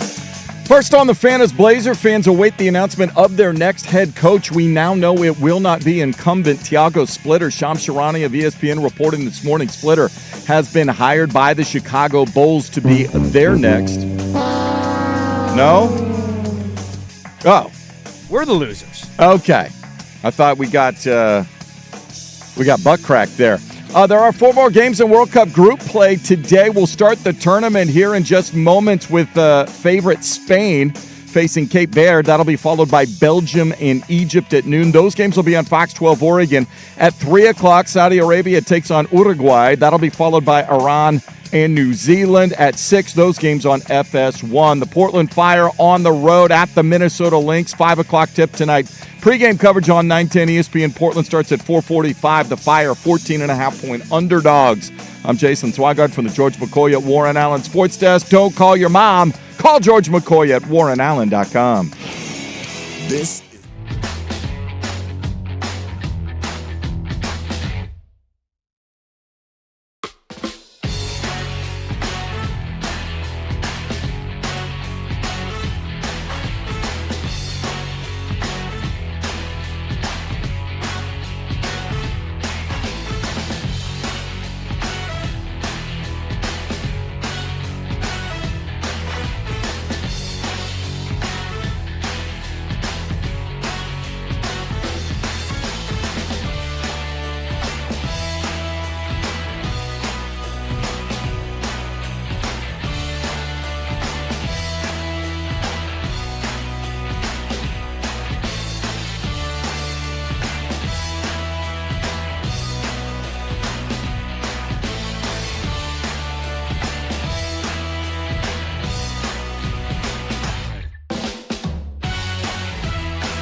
AM, The Fan. Hey, let's do this final hour. Dirt and Sprague, your Portland sports leader, 105.1 FM, The Fan, 1080 AM, the Odyssey app, live on YouTube. Good morning, everybody. Not trying to be a chotch. No chotches allowed. It's a Monday. The sun's out. Everybody feeling good. Got a lot to get to in this hour of radio. The second the nut hits my lip, I spit it out. Whoa, calm down. Can we play the fun trust tree? Tiago Splitter's off the board. The Blazers season has already ended before it could even begin. It's been ruined. Our off season only lasted 2 days, and now it's all done. It's over. Hold on. I'll read some of the thoughts here in a moment. Tiago Splitter is announced as the Bulls head coach. He's moving on from our beloved Blazers. Can we play a trust tree game moment for a trust tree game moment here? Spain is playing a game in the World Cup down in Atlanta. Yeah. They are playing Cape Verde. Uh-huh. I believe it's Cape Verde. That's a country? Yes. Absolutely. And we knew that this was a country? Sort of. We knew it's an island. Yeah. You know, everybody with a brain knew that. Of course. We're not looking on Google Maps. Where's the island located? Off of... Oh, it's right in the ocean. Like in the middle of the ocean? Is it like a... Yeah, it's kind of by... is it like almost it's a landlocked? Portuguese island. Portuguese island. Yeah. Okay. Yeah. It's not very far from what are we Morocco. doing? Actually, not that far away from Spain. Oh, okay. So is this a rivalry? Is this a regional rivalry? You know. Population, according to Wikipedia. What's the population? This is from the last 2021, 491,233. That's all that live there? Among the least populous countries in Africa. I don't know how they have an airport. I'm looking at the islands here, dude. They're not very big. Are they in the World Cup? You call it Wikipedia or Wikipedia? Wikipedia. I called it Wikipedia. Yeah, okay. Wikipedia. It sounded like you said Wikipedia. I was like, oh, okay. No. Wiki? No. You know. The Wiki bus down at the Honolulu airport, that's different. That's the Wiki bus. Data or data? Data or data? Data. I say both. Yeah, I do too. I don't have one or the other. That one I go both ways. Yeah. I'll hit for both teams. Rust was asking me this yesterday. He texted me and he's like, do you guys, when you reference a player hitting and runs... That is the most random Rust text I've ever got in my entire life, too. Because I got that text as well. I did. You got it as well? Wait a minute. Yeah. He texted... He was in a debate with Kerry Eggers on social media about RBI or RBIs. He texted both of you that too? Yeah, we all got the question. Proper would be RBI. Because runs would be plural or singular. Runs batted in. Now, the question is the acronym RBI considered a noun or an acronym? I said when in general conversations, hey, last year he had 27 home runs and 92 RBIs. So you do the S. I do. In a general conversation. I don't think it's the correct way to Swag's point. It's I think not. proper is RBI. But like if you're using it in RBI. a dialogue, hey, how many RBIs did he have last year? Not how many RBI did he have last year. I think my takeaway in this is not, because I told him you can actually use both, and I don't really care. Nobody really it's cares. That he texted all three of us separately. Yeah. He made it seem like this was a real pressing question. This is a moment. Me. This is a personal thing between the two of you. I was like, okay, let me dive into this. Let me think now about it. It's this Well, I wonder if he sent a group, but it goes individually. I think you can do that. Like you can send it out to a group, but it's he is a green text guy. All individual. I didn't know you could do that. I believe there's a setting where you can do that. Yeah, read up on your Cape Verde, man. Well, I'm just glad that I'm not alone and having no clue that was a country. But congratulations, I guess, on making the World Cup. What's the over/under of Spain goals in this game? 4.5. Has to be, right? Oh, let me go. Spain's one of the favorites, aren't they? Spain Half the population is of the Cape Verde is favorite. playing in it. Dude, we have more people in like Hillsborough than they do in their country. Well, how are they in the I World think Cup? Washington County as a whole, if you put all of Washington County. County. Has to be about 500K, right? Yeah, because you've got 110,000 in Hillsborough, 100,000 in Beaverton, 50,000 in Tigard. What's Sherwood now? Sherwood's like Is that technically 30,000. Washington County? Yeah, Tigard's in Washington County. Washington County, Oregon has an estimated population of 611,000 to 615,000. Why isn't Washington County in the World Cup? They expanded. I know where that is. Yeah. I know how to find that on a map. Yeah. It's because they expanded, dude. That's why you're getting these countries you don't know much about. It's pretty dumb. And wait till it gets to 64. Who's next on the list that's not in? If Cape Verde is in, who's the next bunch of countries that are going to find their way into the expanded World Cup? How far down the list are we going here? I don't know. I'm trying to look at countries that I legitimately not even sure I can pronounce. Well, maybe that'll allow Italy to get back in. Yeah, Italy not making it and Cape Verde being in is like that's blow, my man. That is a low right before they're going to hear that, they're going to hold that against you. You're going to be there in like a week. When are you leaving? Wednesday, right after the show. You're leaving Wednesday to go to Italy. Oh, I think the fans are pretty disgusted there. Yeah, your ammunition won't do much. Anyways, the big breaking news of the morning, other than us talking about a championship Monday, is that Tiago Splitter is on the move. He is going to be the next head coach of the Chicago Bulls. That just came out. We knew Stein had reported over the weekend that the Bulls were going to make their hire today, and they had some of the similar. I can't remember if they had more than two or if it was the same two. It was down to Nori and Splitter. Yeah. Do we view this as Dundon got done with the Stanley Cup final, made his move for Nori last night? He just haven't announced it, and that's why Splitter left. Is it Splitter leaving on his own? I did chuckle at this because you always get the reasoning behind it. Like, I've had back and forth with people about Tiago Splitter. I certainly, again, I'm not trying to act like he did a terrible job. I think sometimes the coaching angle in the NBA is a little overblown in the regular season. When you get to the finals and matchups in a 7-game series is totally different. But Shams had a tweet saying the reason Chicago landed on Tiago Splitter was for his player development strengths. And that's the focal point of what Chicago's going through. It's like, okay, I mean, that makes sense. And then I just thought to myself, all right, young players, did Shane Sharp get a lot better this year?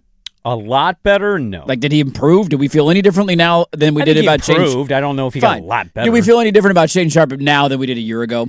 No. Maybe some people feel a little less. Scoot Henderson?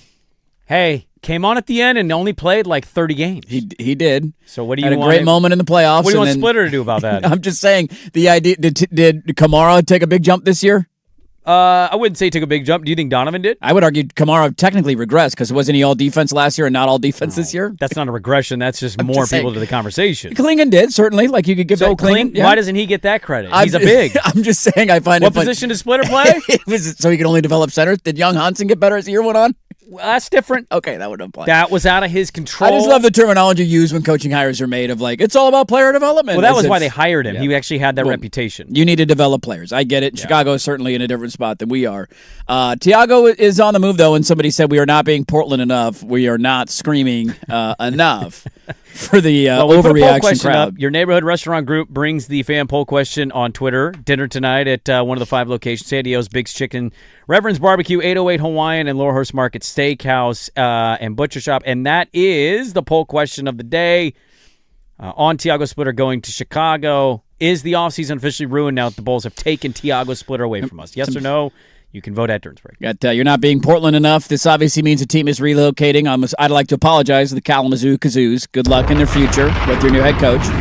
Another one, a buddy of mine said on Splitter, there's some great coaches and there's some horrible ones. The majority are fine and don't really matter either way. Splitter is in that middle category, and I think that's a perfect summation of just how I feel. Where were people at Mike Brown about a year ago? Yeah, man. Was he going to be the title-winning coach that you needed to hire? Not at all. He was a guy who was fired in Sacramento, who was fired in Cleveland, and he did he? No, he was the interim guy for Kerr. Yeah, the year that they lost to Toronto, right? Because that was the year I remember him in Portland because Kerr wasn't coaching in that series, and I remember one of the bigger takeaways of the conference finals was how likable Mike Brown was. It was either 2019 or 2018. I feel like I remember him and Walton both filled in. They both filled in. I vividly remember going to Western Conference Finals games and Mike Brown doing the post-game interviews. I think you're right on that. From that. And that was the year that they went on to lose to Toronto, correct? Because their team got all banged up and it was the end of their run. Yeah. So it's a guy who couldn't get it done and now he got it done. So I think Portland will ultimately be fine. I want to get back to a question we had in the last segment, and this is a fear that I've had. So all of this big stuff, these big dominoes are going to fall. We'll see what happens with Giannis and how long it takes to get there. Giannis watch continues.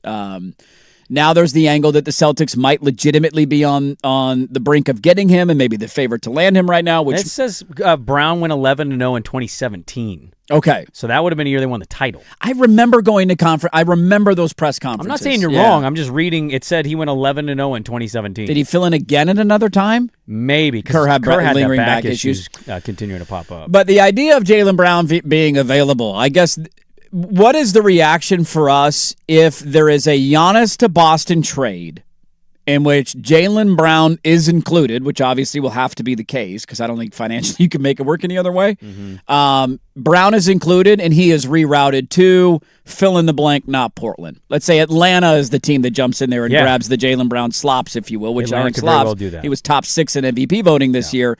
Of just like having a big trade like that go down and again being left from the sideline when we in a roundabout vague way have been referenced to both players and have these assets to go use, that would be like the idea of Tiago leaving, whatever. You want to make that a big deal, that's fine. You want to talk about a kick in the junk? That's the kick in the junk for me this offseason is you're left on the outside looking in of this massive NBA trade and then asking yourself, okay, do we trade 4 first-round picks for Trey Murphy or scrap parts for Anthony Davis? And that's going to be our offseason. Well, I mean, okay. But if you set your sights on just 2 players, you're largely probably going to be disappointed. Well, we don't even know if one of them's going to get traded because Giannis might go to Miami, and if that's the case, Boston's not trading. I would be shocked if Boston traded him for anything other than Giannis. But if Giannis is moved to Boston and Brown's traded, there's a chance we don't get either one of those guys, right? Of course there is, yeah. So if we only evaluate through the lens of did you get one of those 2 guys? No, you didn't.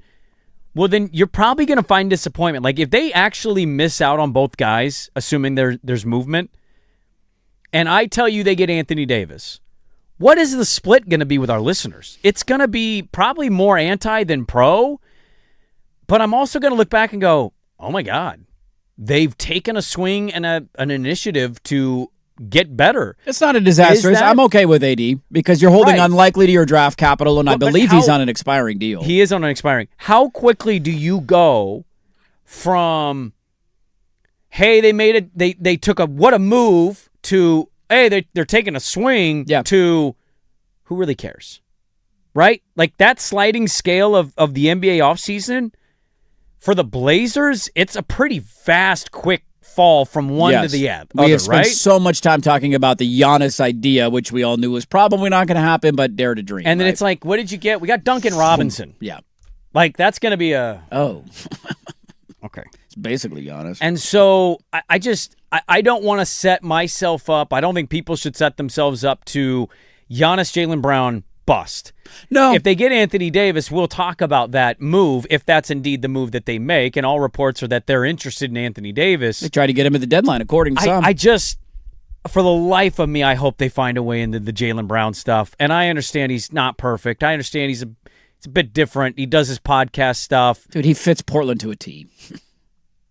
You said this about Giannis, and I feel this way about Brown. Like, dude, he is debatably one of, if not the best player you've ever acquired. Yes, in a trade. It would be the biggest free agent or trade acquisition since Scotty, and it's not even close. So what are You're we in the Buck really Williams debating territory here? of one of the biggest moves in franchise history. What are we really debating it's here? Like, if he's going to be super cool to be with for 4 years? Yeah. I have no clue, man. Right. I don't know if anybody is.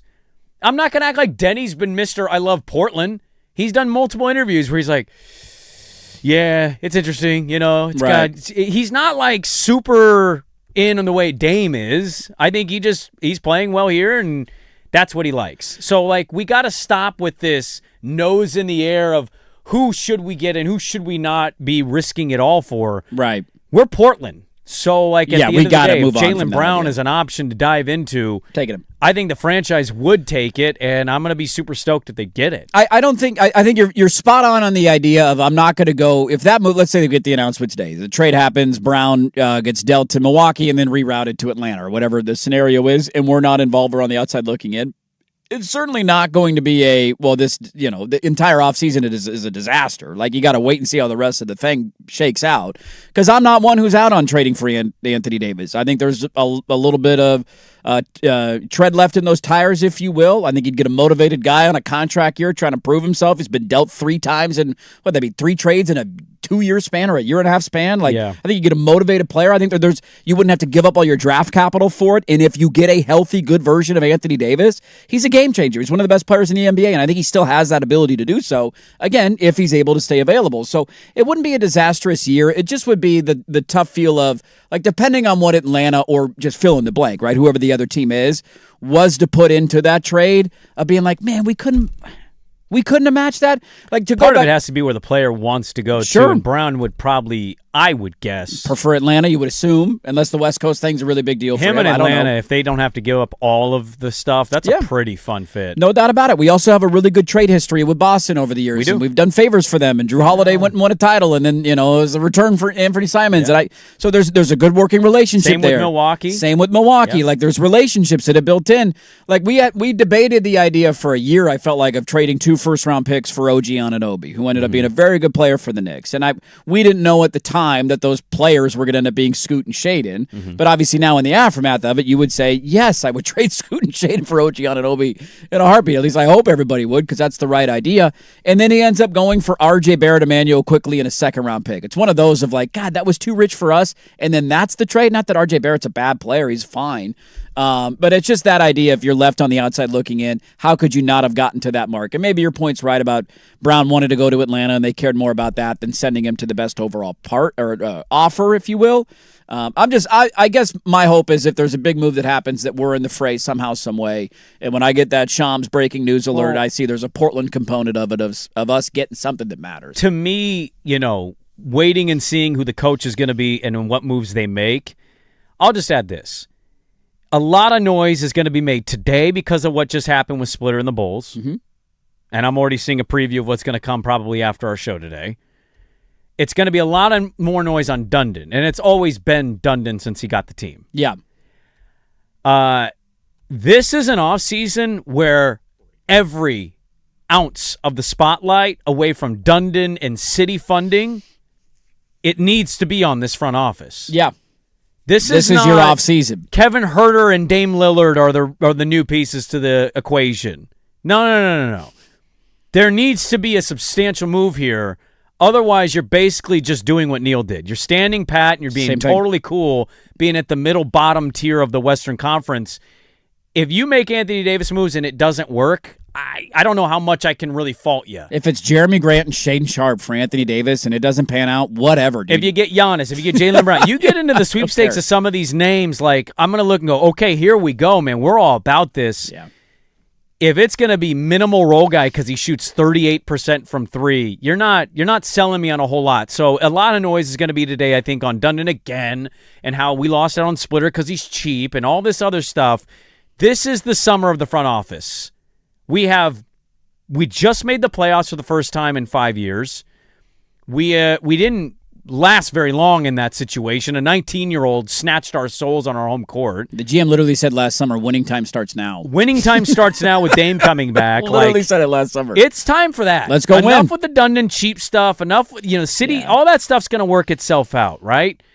This is an important summer for me, covering the team, watching the team. We need to get it done in the front office. We have a guy that's an all-NBA caliber, an all-star this year. We're adding Dame to it. We got some defensive juggernauts in Tu and Drew, and Donovan can play good defense. Stop sitting and waiting. Let's go be aggressive. This is a big summer for the front office, and getting a minimal role player, for all the criticisms of Dundon, those same people better be loud as hell when it comes to the season starting up if all they added is fringe role guys. You know what I give that? Full support. I think that's to sum up the feeling of us, not to generalize it too much. I certainly acknowledge, we've talked about Dundon ad nauseum. It doesn't go away. The story doesn't stop. I get the funding issue. The most important thing that's in front of this team right now is not who the head coach is. It's what does your roster look like, and what are you able to pull off this offseason? If Tiago Splitter is back as your head coach and you paid him $9 million a year in order to do so, but you're unable to make a big trade and the roster is largely the same plus Damian Lillard, nothing is changing about next offseason, whether Tiago Splitter is your head coach or not. You got to go make something happen, and that should be where all of our attention is. Who your coach is whatever to me, as long as you're able to go out and do something in the offseason. Here's a general rule for basketball fan. If people screaming at you about Tiago Splitter or coaching news didn't utter a word about how good Mitch Johnson was after he was named head coach or anything about Mark Daignault, then you don't need to care. We had a guy coach us who we now are pissed off that we're losing, who was an acting head coach making $900,000 a year. So... Now it's devastating that we have lost that guy who was the third assistant at the beginning of the season. That's enough for the NBA coverage. It's been a lot of it today. The Knicks win the title. The offseason is here. Tiago Splitter is gone. Everybody's heads are spinning, and I'm sure everybody will have rational takes throughout the course of the day today. Let's get to the footy football. This is our year? This is our year. Next on The Fan.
Fan Sports Network, 105.1 FM and 1080 AM. This update is brought to you by Mountaintop Metal Roofing. No maintenance, energy efficient, fire resistant, and a lifetime warranty. Do it once, do it right. Visit mountaintopmetalroofing.com first on the Fan. Congratulations to the Troy Trojans, who won their first ever Men's College World Series game yesterday, 12-8 over Ole Miss. Staving off elimination, they get a second crack at West Virginia on Tuesday. How about this? Female dolphins, they have found studies that the female bottlenose dolphins work together to tell each other which male bottlenose dolphins absolutely avoid that guy at the bar at all costs. That guy's he brings a starfish to you, you swim away. Do they go up to the reef rather than a bar? The reef. Okay. Oh, yeah, absolutely. Hey, you here by yourself? Billy, this guy's got a real problem. You know what he did to me? Time to drop trout and hog out. You can't do that. How about this? How about a shout out to 25% of Brandon Sprague? Okay. Did you see what the Japanese fans did yesterday? Cheered on their tie with the Netherlands? They tied the game. Yeah. Late goal tied it. Yeah. 2-2. They bowed. Nice little draw. I'm sure there was a bow involved. Yeah. In customary Japanese culture, their entire section after the game was over walked up and down the aisle. All the fans cleaned everything up themselves. You know who joined in on him? I had forgotten Jameis Winston is a correspondent for this. Yes. So he's getting a lot of love. He jumped in with the Japanese fans and he was walking up and down, and they cleaned up their whole section. And I think they're playing in Houston, if I'm not wrong. Cleaned up the entire stadium. Okay. Really cool. There you go. There's your update from Dirt, Sprague, and Swag here at the George McCoy at Warren Allen Sports Fest. Don't call your mom. Call George McCoy at warrenallen.com. This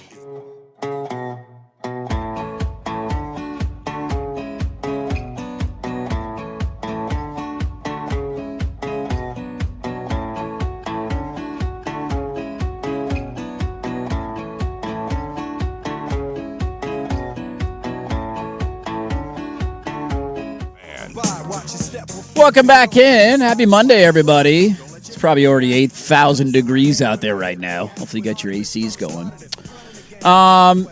I got a random local note I'll get to close up the show that I actually kind of thought was cool because it might impact my fandom. Maybe, maybe not, but we'll throw it out to the masses here in a moment. What's going to fill our hole now that the NBA and the Stanley Cup are all done? We can play that fun game, Fill Your Hole.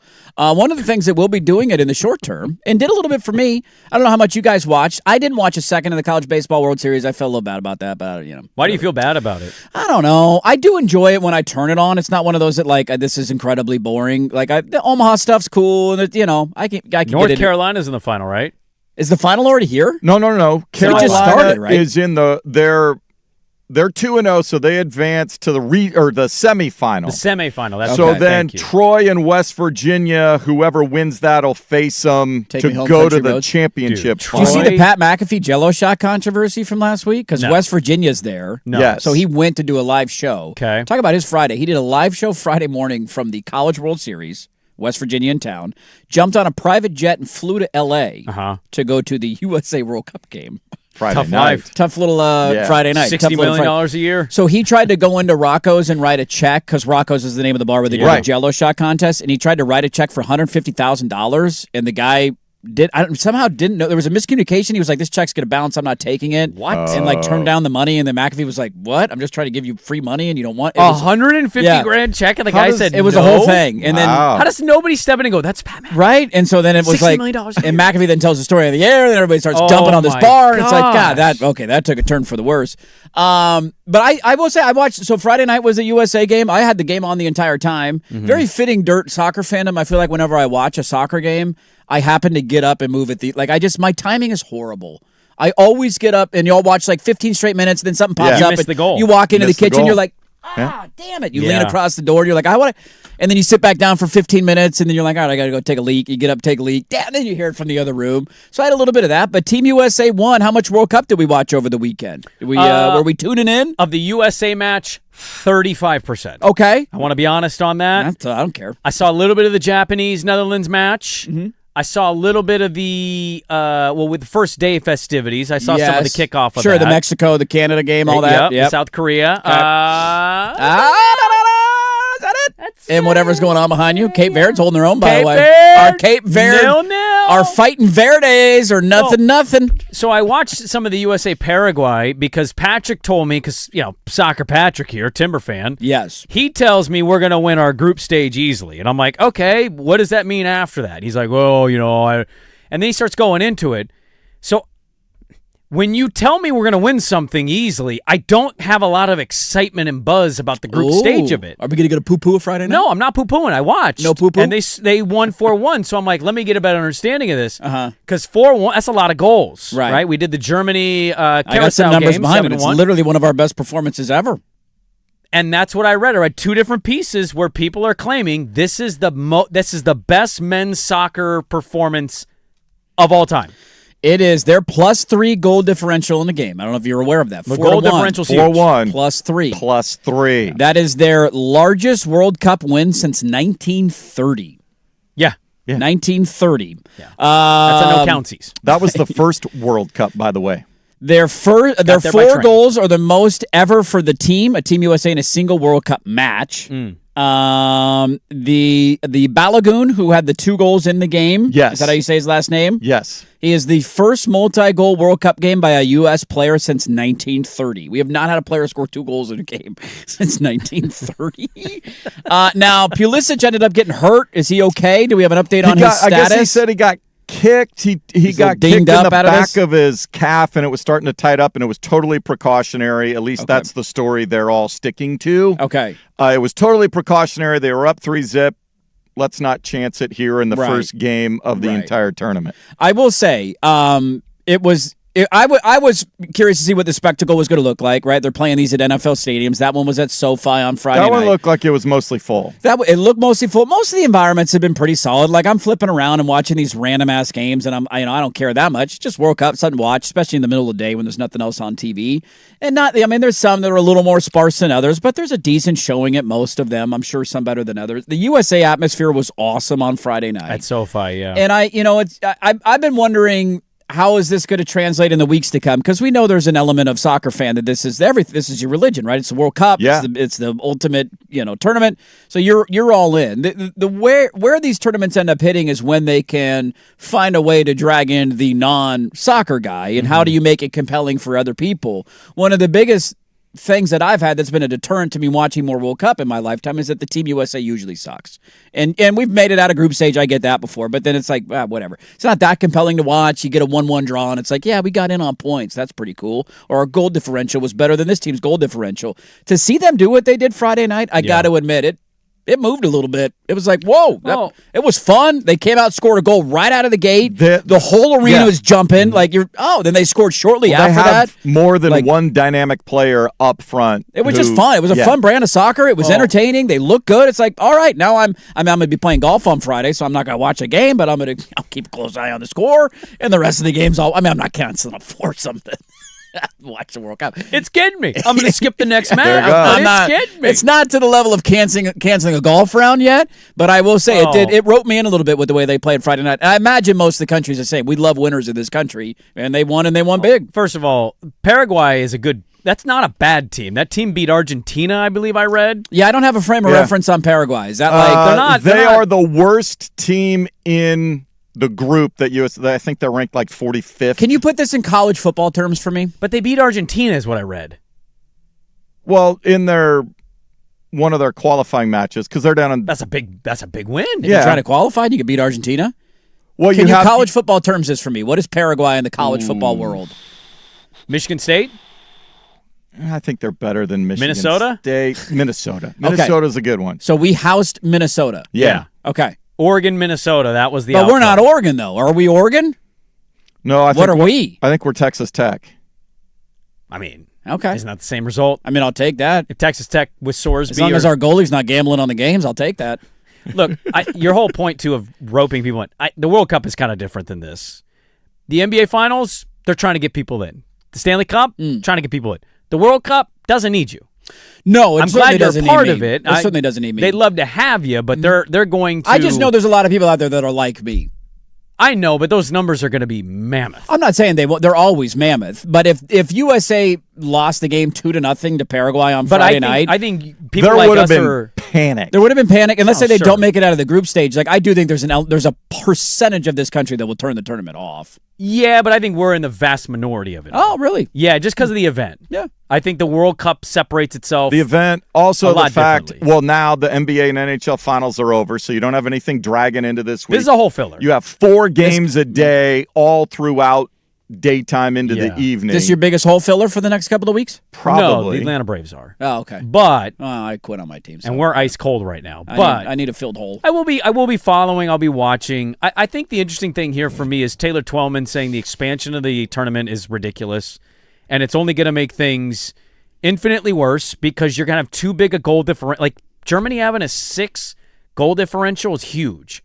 Because you start shaking it out as the tournament goes on, that stuff's going to matter. Mm-hmm. So if you have these countries or these teams that nobody's heard of or that's not very good, and you're like, oh, they won 5-1, wow, that's where it's going to start to hurt a little bit. So the expansion of the tournament, in reading about it, pretty terrible. Yeah, hurting some of these lopsided games. Not good for the sport.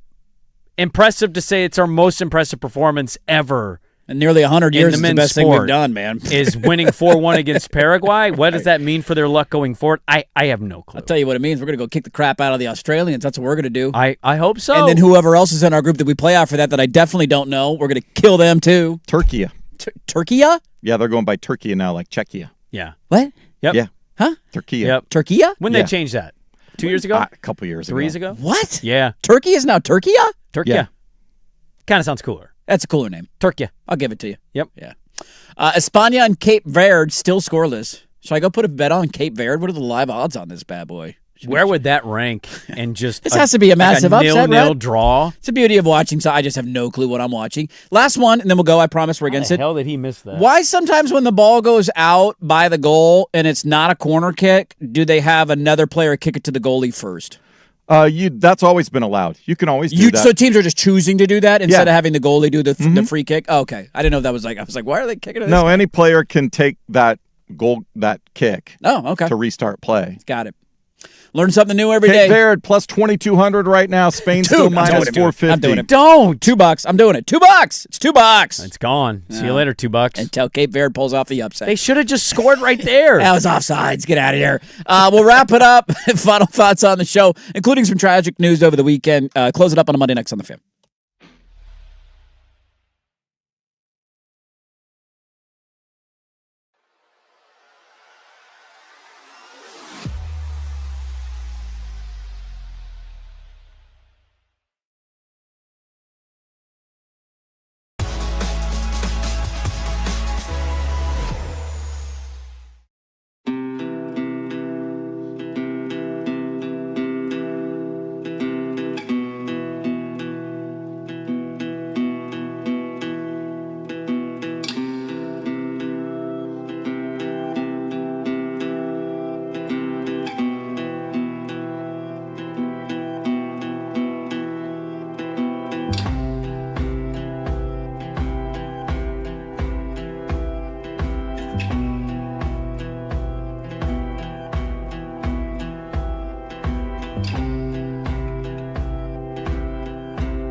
What's the equivalent of a soccer keeper standing on his head like in the NHL? What do they say? Do they have a phrasing for that? Standing on his head? Well, that's what they say, like NHL goalie if he's playing while he's standing on his head. It's like the phrase, the terminology. Does that exist in soccer? Because this Cape Verde guy just made it. He's holding on for life. He is getting peppered with shots every time I look at the screen. And somehow it's nothing to nothing. $2 pays 52. There you go. Let's go Verde. I don't know that there's a universal terminology on that one. No. Well, a couple other odds and ends to get to as we close up the Monday program. YouTube chat lively as always. Thanks for hanging with us, everybody. Some really sad news in the NFL over the weekend. Yeah, dude, this one kind of hit me. I mean, he's right around our age. He's not that old at all. Alden Smith passed away over the weekend, 36 years old. I don't know if we have any more specific details on... Car accident is what I... That's what they're saying, was a car accident? I could be wrong, but I read some of the comments, and people were saying there was a car accident. A guy who burst onto the scene appearing to be one of the most dominant defensive, young guys we've ever seen in the NFL. Took the league by storm, certainly had his issues on and off the field, bounced around. He was born the same year I was born. So whenever you get those storylines, they hit a little bit closer to home. I also remember watching him vividly in San Francisco. It's just really sad, man. 36 is too young for anybody, and Alden Smith passed away. Very sad. Talk about somebody who came onto the scene and, we thought he was going to be. What did he have his rookie year? I thought he either tied the record. He was so good. Didn't he tie Javon Curse or come within a sack of the record? He was unbelievable. Yeah. And the funny thing is, I remember that draft. I was in old KBVR studios, hanging around the couch. The NFL draft was on. KBVR. And college radio. That's right. And I was watching the draft, and it was Harbaugh, and I'm like, they took Alden Smith, and I'm like, Alden Smith? Alden really? Smith, yeah. And he came out and had a sensational rookie year. So he had 14 sacks as a rookie. That's right. Year 2. Yeah. 19 and a half sacks. That's what it was. I mean, he had that is insane for your first 2 years. What a start to a career. 8.5, 2, 3.5. That's Suspended. Dallas retired. Yeah. And look, if it wasn't a car accident, then, we'll have to wait and see, I guess, publicly. But no matter what it was, it's tragic. It's very sad. That's way too young, and I saw that. I was like, I just knew I knew he had gone through dealing with his demons over the years, obviously, and I didn't know if this was a random accident, if it was something related to those what he had dealt with at times in his career. I wasn't sure. Either way, tragic. Alden Smith was an incredible talent and passed away far too soon. Only 36 years old. One other note, and I know Sprague's going to scream at me because he's tired of this story, but it just won't simply go away. We now have the Big 12 filing legal challenges against Texas Tech and the Attorney General of Texas. Oh, man, it's Oklahoma versus Texas. And nonstop no, this is litigation. A federal lawsuit. They've gone to federal court. They've gone to federal court to basically allow for them to be allowed to do what they want to do to Texas Tech. And to boil down their legal filing, that's what it is. They want to be able to do whatever they can to Texas Tech and say we have the authority to do so, and they cannot countersue and file blah, blah, blah. They want monetary damages if they pay him. They want to ban them from potentially playing in the Big 12 championship game if they get there. Yep. That's where the world turns. If anybody's wondering where that story's at, that's where that story's at. Don't worry. There's another appeal that's going to happen despite the ruling of this case, and then they're going to go to a different county to file another appeal. Yep, that's not going to go away. I'm going to throw one last as I empty out my bag on a Monday because none of these are really segment-worthy. Okay. Does this do anything for you? Did you see the local announcement in hoops we had over the weekend? Not in the NBA. College hoops. Nope. On Friday, they announced they are moving the never-defunct in basketball Civil War to Portland. That's actually a smart move. That's what I thought. Yeah. Play at the Moda Center. Yeah. Thursday, November 19th. Is that going to start this year? It's going to start this year. There you go. So they're playing it this year. I don't believe, if my reading of it is correct, they're not doing a game in Corvallis or Eugene. They're just going to do a neutral site game in Portland. That's what they should do. Smart move. That's what I thought. Just like it's not a conference game anymore. It's a non-conference game. I You don't can play want to wherever drive you down want. either one of those cities. It's the first... Can you know... Here's a fun trivia question for Swag. Yeah. First regular season neutral site meeting for Oregon and Oregon State since... It had to be a Far West Classic game back in the 80s. 1996 Far West Classic. 96. 1996 Far West Classic is the last time Oregon and Oregon State played not in Gill or Is that going to be, how long do they announce that partnership on that? That is a great question. I don't know. Is it a 1-year offing? Because it just says sense. the 2026 Oregon State-Oregon rivalry They should be in Portland every year doing that. They should do that. It's a perfect spot because Thursday night in November? Like, what they come up, it's the week before a lot of the Thanksgiving tournaments, so they can leave right from PDX and head to wherever the hell they're going. The chances of getting me to drive to Eugene for a college basketball game are next to zero. Exactly. Even with free tickets, which we have availability to. People in Eugene don't drive to Eugene for basketball games. They don't go either way.